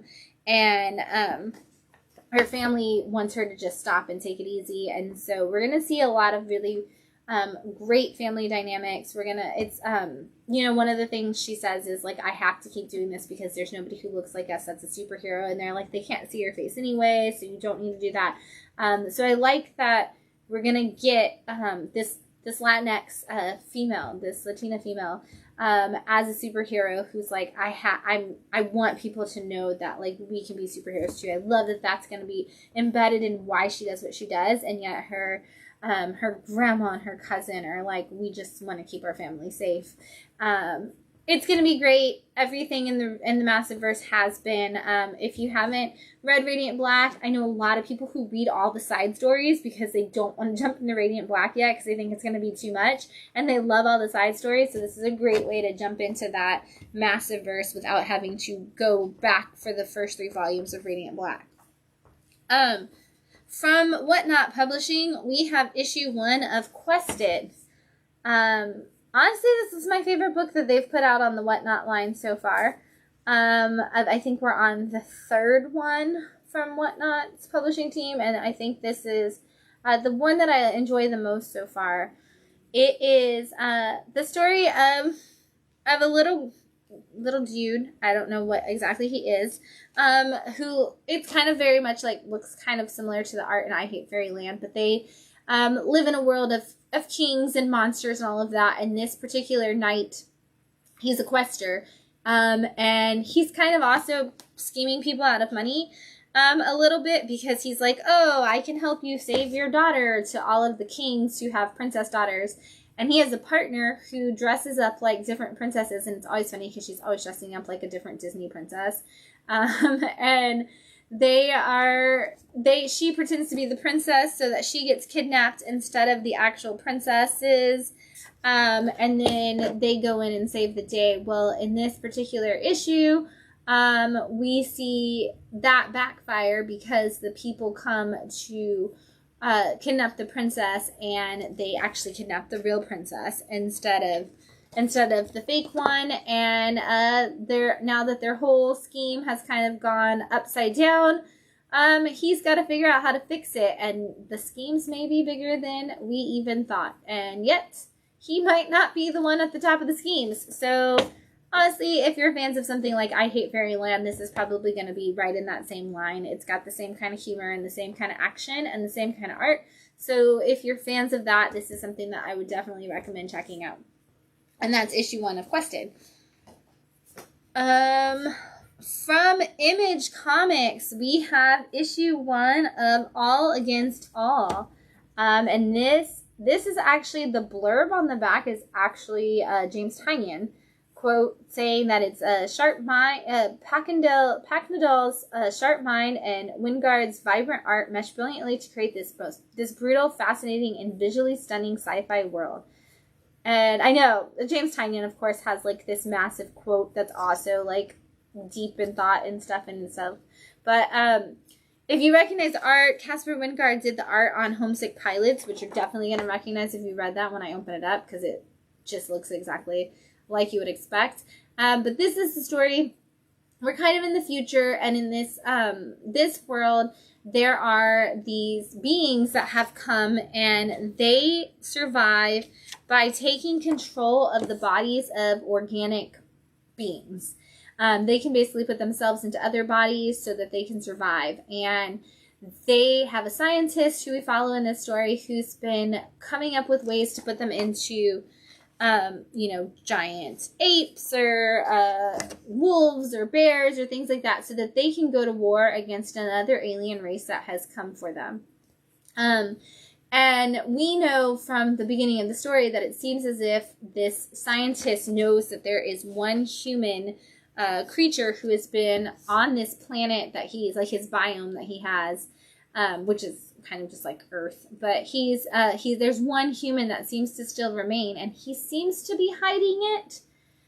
We know he's aware of it because he saw the human as a child, but we don't know anything else because it goes from that to the now, and we don't know what happened to the human child throughout this whole story. But now the military feels like the beings that he's given them aren't strong enough for the destruction they need, and so they want something stronger, and they are searching his biome themselves now.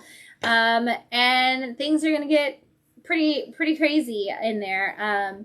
It's really interesting. Honestly, James Tynion said it better than me. It's brutal, it's fascinating, it's visually stunning, and it is incredibly sci-fi. So if you are like looking for a new sci-fi journey and you want some trippy, awesome art to go with it, this is going to be your book, All Against All.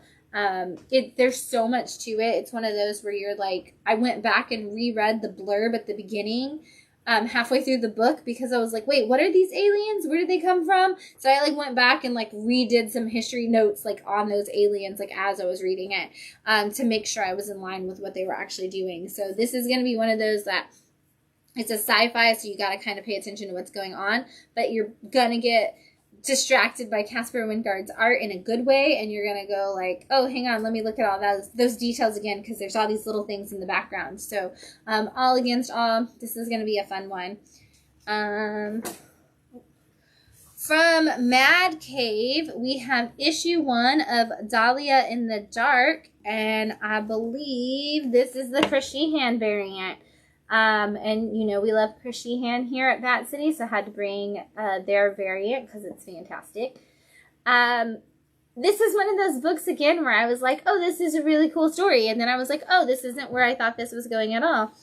Kind of starts off as a kind of very, like, sepia tone, noir kind of story, and there's a werewolf in there. And you kind of push it back out of your mind and almost forget about the werewolf as you go on this journey with this guy, and he works for the mob, essentially, at this point. It seems like he was a detective in the past, and he's worked for all these different people, and now even the mob people don't want to hire him. He's messed everything up, but he's just trying to get back in the good graces so he can earn the money he needs to take care of his family and do all the stuff that he needs to do. And the mob hires him to carry a package alongside somebody else to a certain destination, and they're not allowed to ask, obviously, what's in the package or anything. Meanwhile, while he's doing that, on the page I just showed you, there is also some people who are coming after that package. And the mob's kind of playing all of the sides in it. Like, the mob boss is like, oh, this is their route, and this is this. But then he also calls them and is like, don't take that route. And we find out that while he's talking to these people, that this isn't a world just of humans. Well, it seemed very much like a world just of, like, a crime noir, like, mobster even kind of story.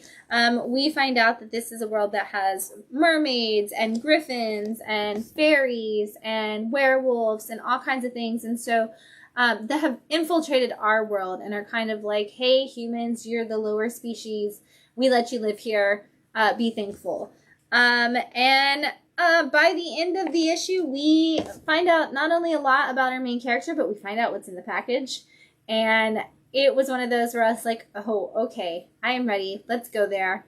This isn't what I thought we were doing, but I am so ready to do this. So if you like mobster books and you like crime books, but you were like, hey, I'd like a little bit of fantasy thrown in there, just here and there, like sprinkle it on top. This is going to give you that, because you do get your mythological creatures in the real world and you get your crime story. I love the blend of all that. And this issue 1, I was like, this was also really well written, where I was like, I'm really just into the story. It was one of those where I kept turning the pages and I was like, no, why is it over at the end? Like, I want some more. This one, Dahlia in the Dark, is going to be another one to keep your eye on. And honestly, if you're not reading the books Mad Cave's putting out right now, they have been doing such a great job. Potions Inc. was great. It was a great magical book. It was a great family story. Speed Republic was such a great death race story with the brother and sister and how they connected. Tiger's Tongue, I loved that, like, battle of the two sisters and how they came together and fell apart. Mad Cave's doing great things. You should be reading it. It's so good. I'm going to take a drink. I am drinking. I only have one more, number 1, before I get to picks of the week. So I'm just going to take this break now. It is Huela de Familia Bastida. It is a Tempranillo from Spain, imported. Also, that sounds fancy, but Matt, how much was this bottle of wine? You said it was like $12? Yeah, $11.99. Yeah, $11.99 Total Wine. At Total Wine. So, like, this isn't actually, like, I mean, it still has the stamps on it saying, like, imported. Find it in the Spain section. In the Spain section. That's Total Wine. Mm-hmm. That's delicious. Okay. I'm going to talk about this last new number 1 before I get to picks of the week. And it's the last one because it does teeter so well.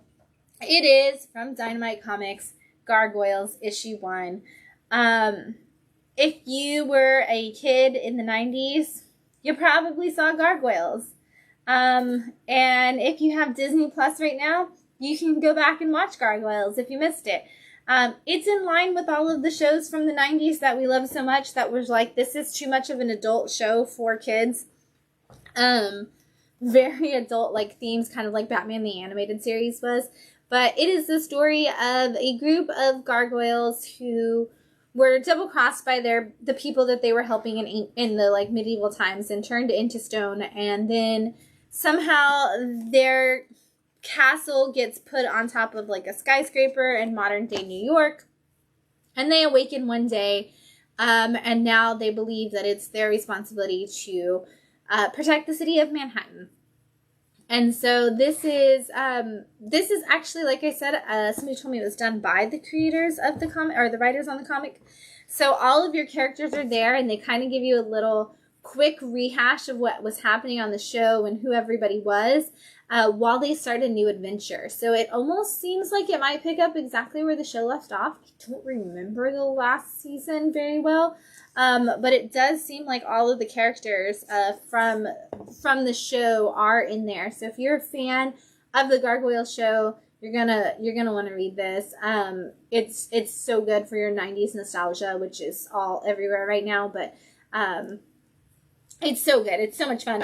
We had people in here all week picking it up while the show was playing in the store, and so it was cool to have everybody like, oh man, I totally forgot about that show, or oh, I've been watching this on Disney Plus because I was excited that, you know, it was all coming back. And also this cover is done by Tony Fleeks, who does Stray Dogs. So this is a cool little Stray Dogs themed gargoyles.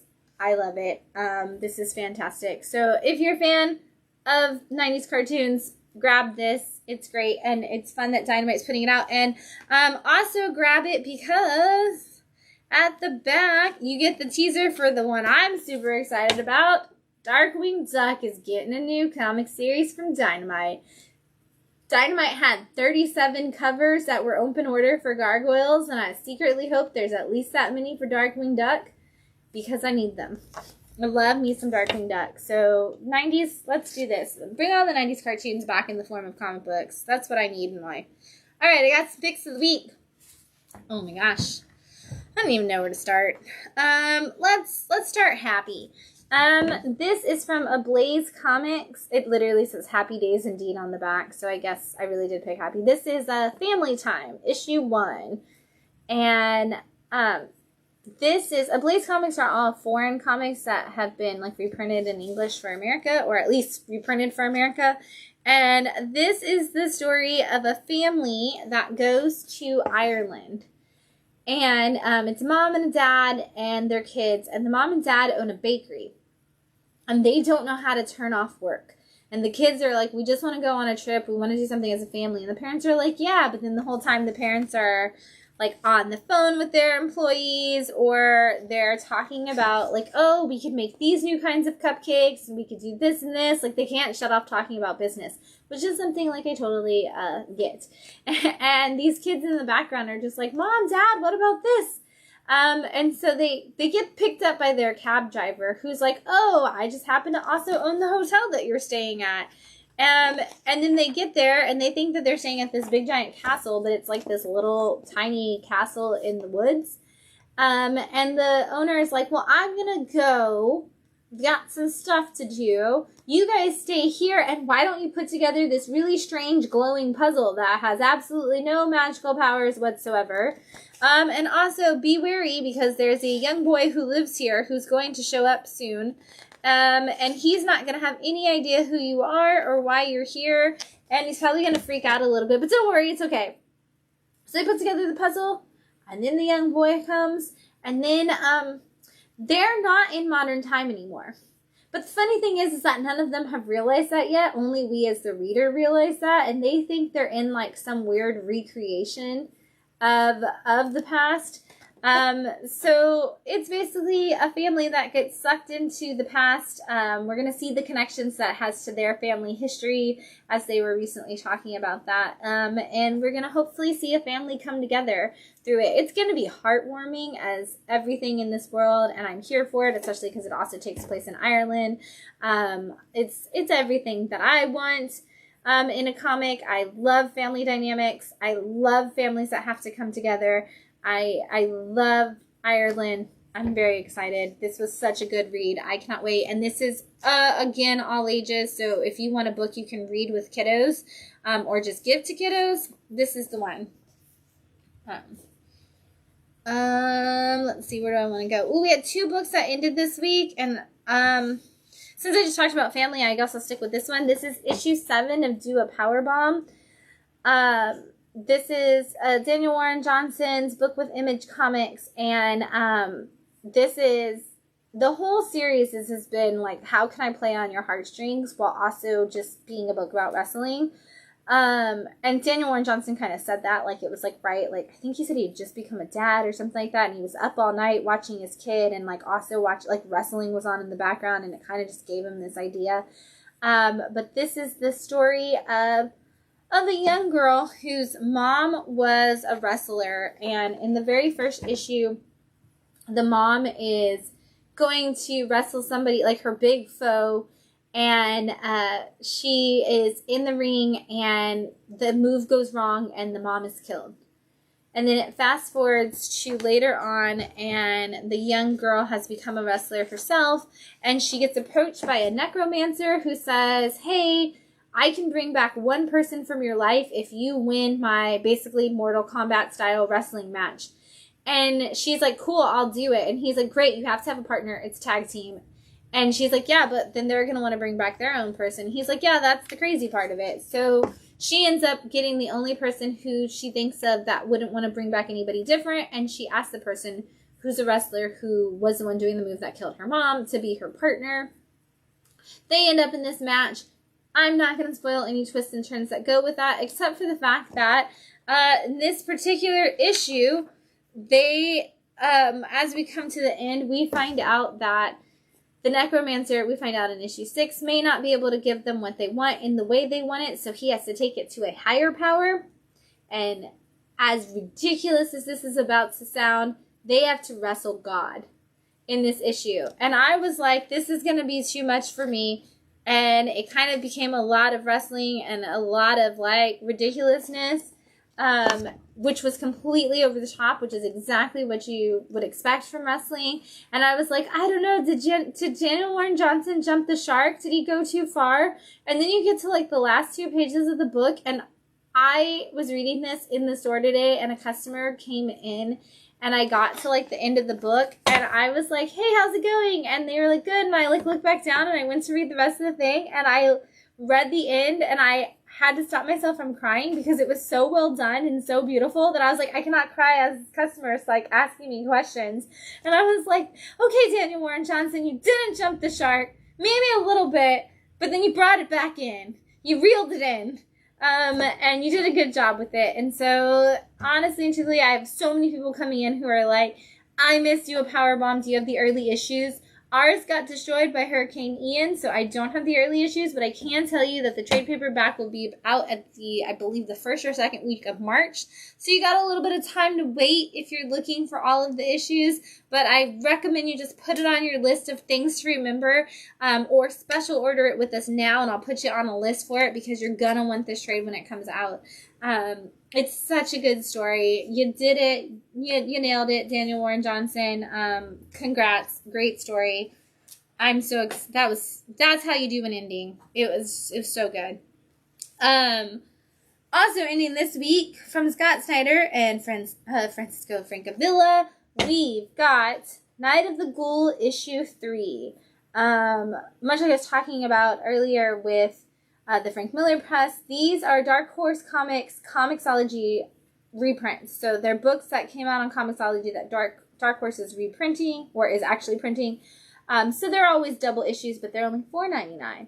And this is the story of a man and his son, who he works as, like, in the film industry. He's kind of a film historian, and he finds footage of a lost film that was never finished, and him and his son make it their goal to kind of find all the research and do all the legwork to learn about the film and to figure it out. And so they watch it together and they start researching it together. And then the parents get separated and the kid becomes a teenager and he's kind of against his dad. And so the book picks up with kind of in that spot where the dad is trying to win the son back over by being like, hey, guess what? I found the creator of the film. And we're going to go interview him and we're going to talk to him about it. And in issue 1, the creator of the film is like, did you watch it? Like, tell me you didn't watch it. And he's like, I watched it. And he's like, then it's too late for you. Once you've seen my film, it's too late. And he's like, what are you talking about? And he's like, well, the ghoul lives in the film. And if you've seen it, then now you're cursed too. And the whole thing has been back and forth between the dad and the son in this like nursing home with this old man who's supposed to be the creator of the film and the actual film. So technically, we readers have now all seen the film too, which is cool because then it's like, oh, if you're reading this, then you're cursed too. Which I love that concept. I love when books and movies are like, and now you audience, you've been a part of it, and now you're sucked in too, and there's no way out. It's so great. I love the way Frank Villa draws the classic film footage. I love the way the story works with the characters. I love getting that relationship between the father and the son. And how it mirrors the one in the film that they've been talking about the whole time. I love the mystery of it all. I love the way it wraps up. I love Scott Snyder's writing. I love Frank Villa's art. I love Night of the Ghoul. So if you didn't read it, it's 3 issues. They're oversized. You need to grab them. You need to read it. You need to love it. If you enjoy that classic horror trope of like I said, like, oh, there's a monster in this work and you're going to be stuck with it, but also like trying to figure it out at the same time with the people, you're going to love this book. So good.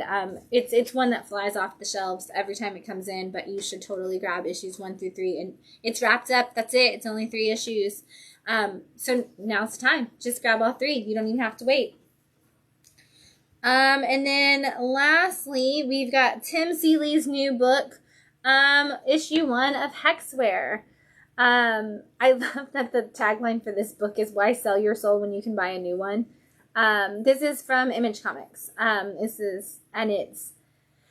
It's one of those where I was like, oh, this is a girl who's a witch on the cover, and it's kind of cyberpunk, and it's going to be super cool. And then I read it, and I was like, oh, this is completely, like, yes, it's all of those things, but in a completely different way than I expected.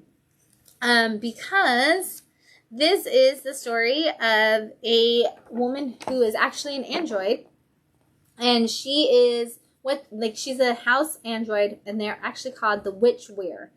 And what that is they are known for, they're kind of like the protocol on these droids is that they are supposed to help people in their house with, where something is, or where they should put things, or which thing do you need. And they keep making the joke that all she can do is ask if you want a sweater right now. And then as the story progresses, you find out that she works with the household of these 2 people who are kind of really embedded deep into like the technology of all that, but also the woman of the house is very into pagan culture and has been doing all of the studying. And very early on in the issue, somebody attacks the family and something very bad happens.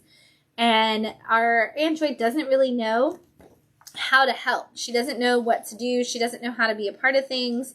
And so she does the only thing she can think of, which is she starts researching all of the books that her master has and starts learning witchcraft as a way to kind of hopefully save the day and help the family in a new way that she's never been able to do before. And as she's doing that, she kind of learns a lot of feelings and kind of becomes more sentient than she's supposed to be able to be. And it's great because the whole time at the beginning of the story, she's like evaluating the room that she walks into, and she's kind of like looking around, and she's talking about it in terms of how you would as a robot. And she's like, no, I'm human. I'm human now. I think I'm human now. I have to think about things in terms of how a human would. It's cold outside. There's a breeze. It must be cold outside. I should think about that. Oh, it's a nice night for this. And she kind of is training herself how to think like a human the whole time. And so it's interesting to see, what a non-human thinks humans would think about in each situation, while also trying to do what she can to save her family, even though all they think of her as is kind of a robot. It's going to be a good one. Tim Seeley, always has these great stories and these great concepts, and I'm really excited to see where he goes with this. But I've been talking about this all week in the store. I love the fact that we didn't feel it necessary to give like a crazy name to the android. It's just literally what it is. Like, she is a witchware. Like, which thing do you need? Where do you want it? And of course, the idea of like the witch and the witch. It's going to be great. I love puns, and I love the creativeness of that play on words. Pick it up. Issue 1 in stores now. You're going to enjoy it. We've got some wine. I can have some more. Thanks. It's much more sour. It has a sour tang to it. It does have a tang. Mm-hmm. Mm-hmm. You can feel it on your, like, the top of your mouth. Mm-hmm. Like, when you take a drink, it, like, hits the top of your mouth and kind of sits there for a minute. It's like a lemon head to me. I can see that. Like, makes you pucker. Mm-hmm. Mm-hmm. Mm-hmm. Mm-hmm. All right. We've got a bunch of books in stock that we're going to fly through right now. I'm going to go this way, just so you know, to the right with them. Other books in stock this week, we have Crash and Troy issue 4 from a Wave Blue World. This has been a fun book if you're just looking for a buddy cop book that's crazy. Crash and Troy is a good one.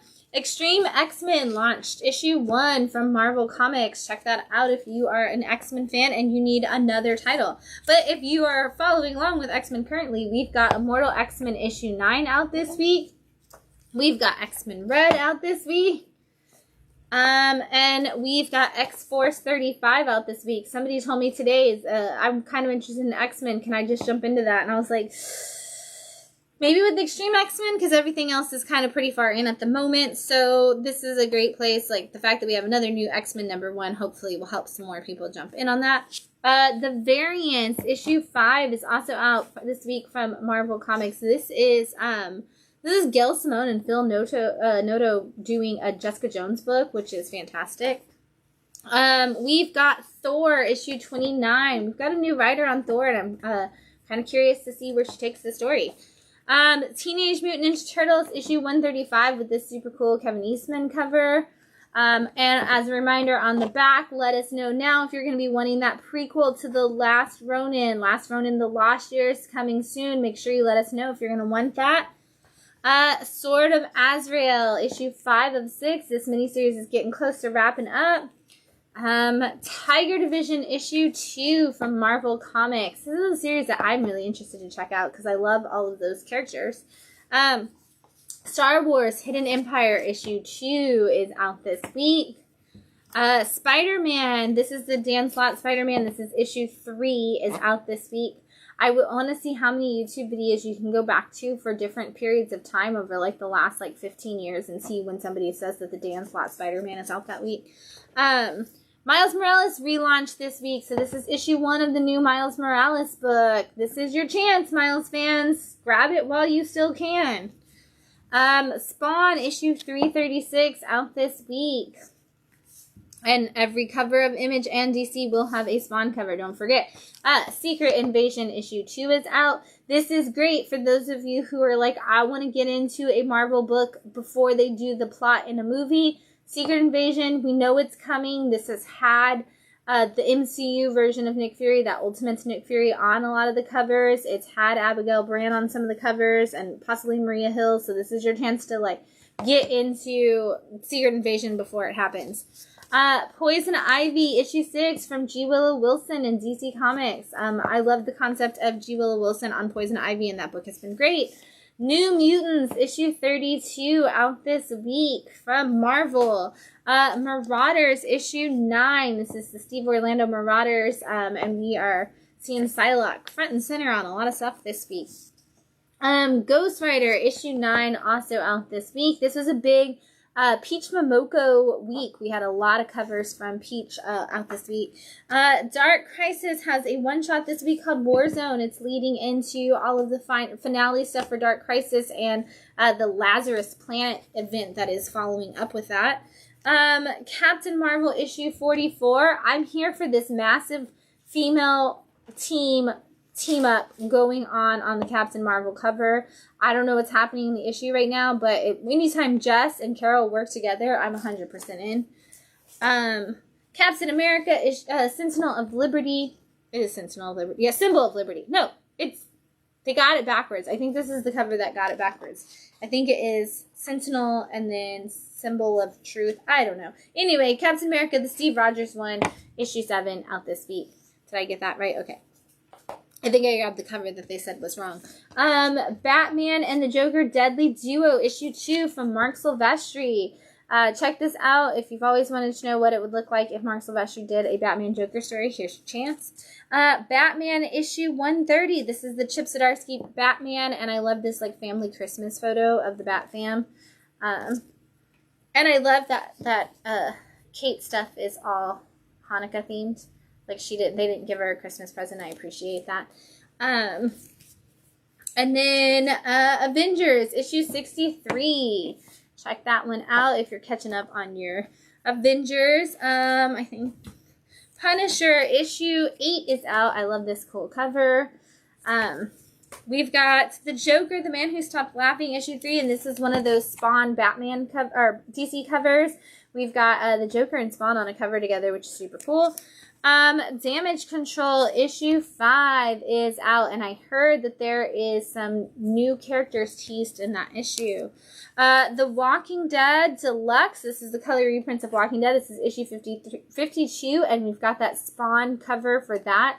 This is a hot seller this week. I know a lot of people are picking that one up.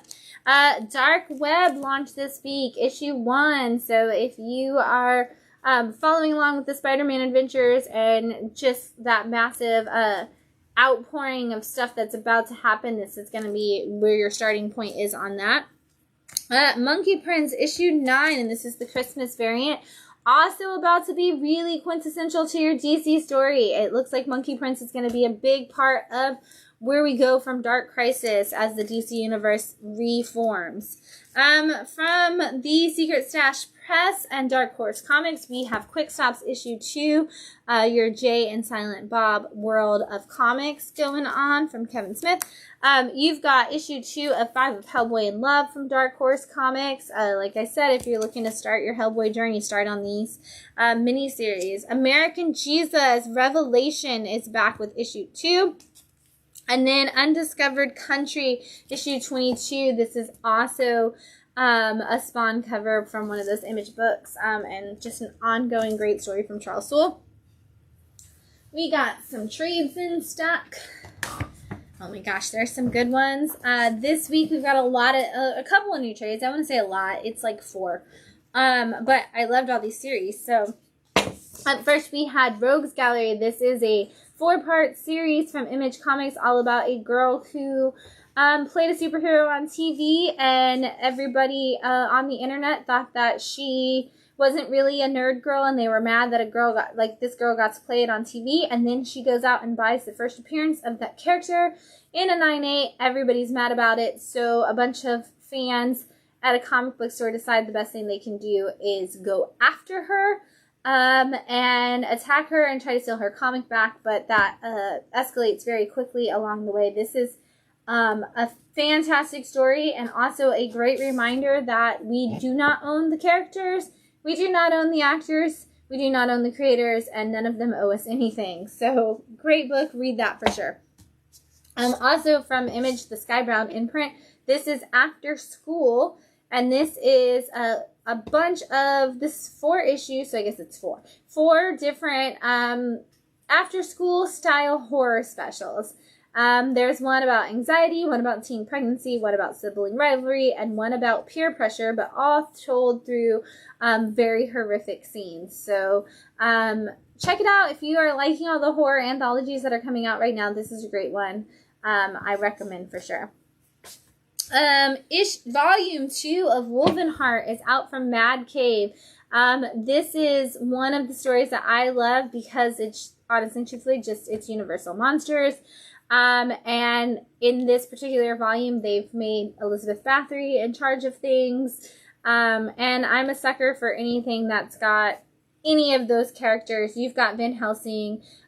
You've got a character named Sterling Cross, who's kind of been the center point of the whole thing as he travels through this world. And a secret society built around the idea of like Tesla and working with the Universal Monsters. It's fantastic. It's kind of like that cheesy, good, wonderful thing. And since a couple of books that since they came out this week with their new titles, just a reminder that you can catch up on them. We've got Volume 1 of Little Monsters. This is issues 1 through 6 if you need to catch up before you jump into the current issues. And then Volume 1 of Bloodstained Teeth. This is issues 1 through 5.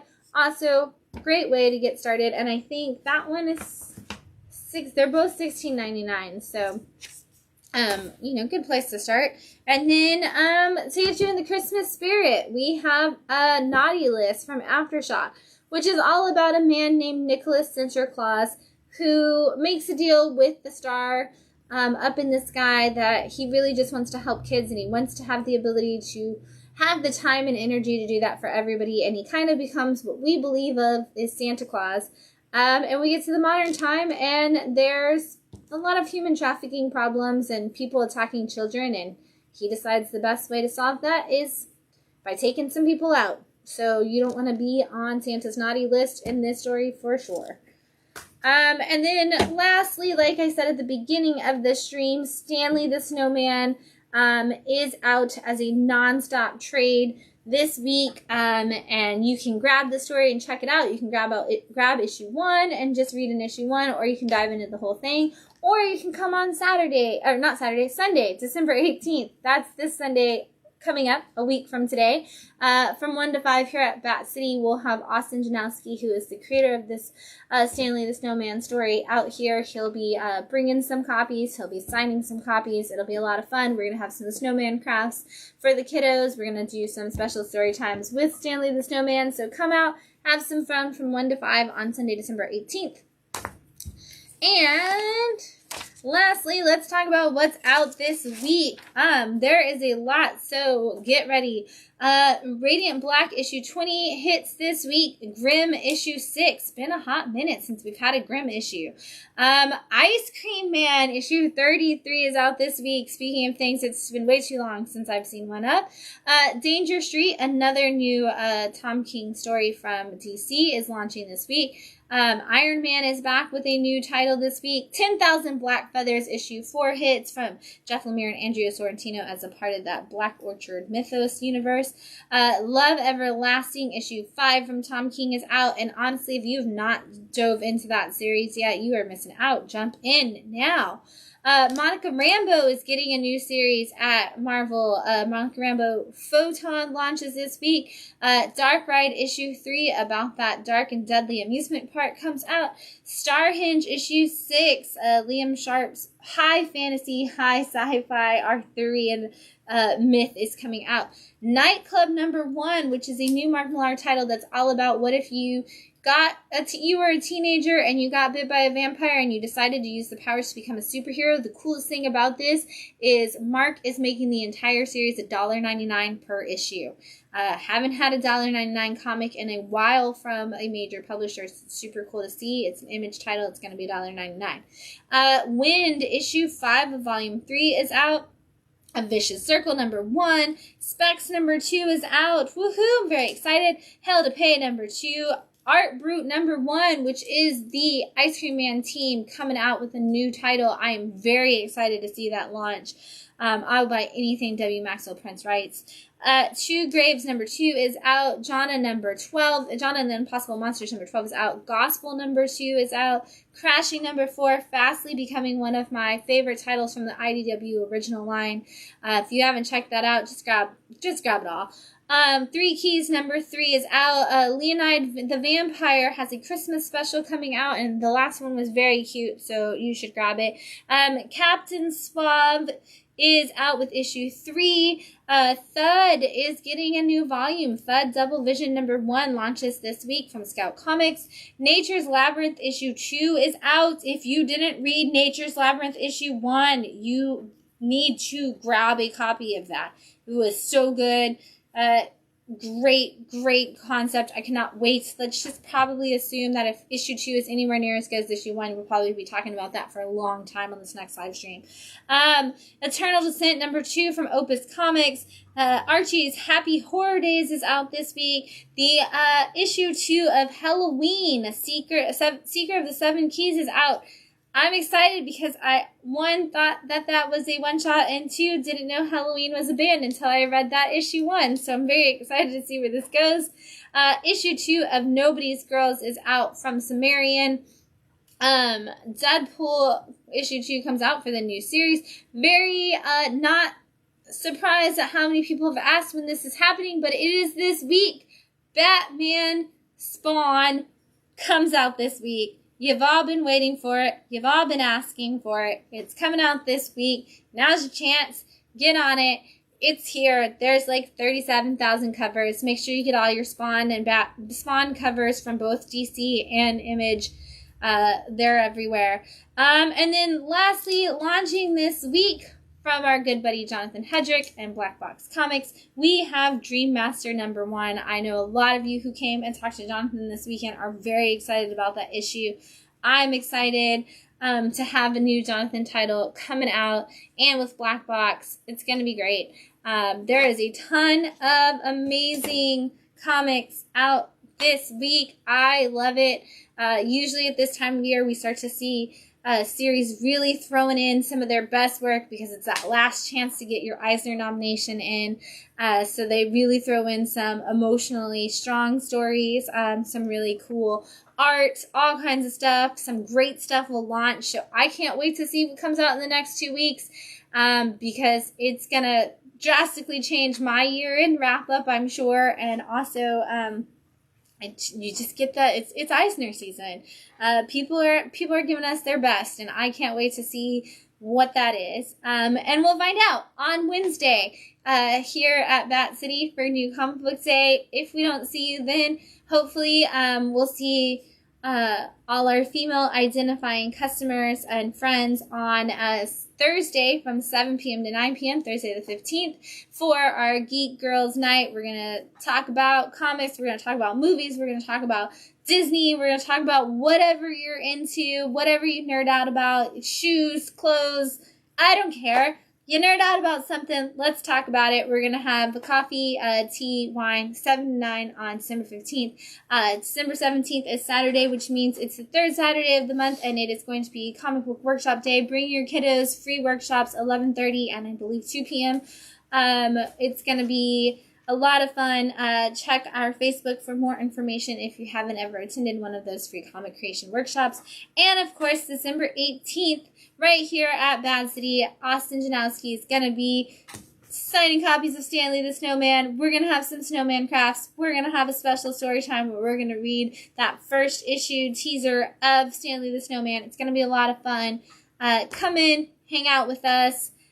We can't wait to see you this week. And as always, if we don't see you in the shop this week, we'll see you on Sunday night at 9 p.m. as we wind down your weekend. I can't wait to see you all then. Have a good week. Happy reading. Bye.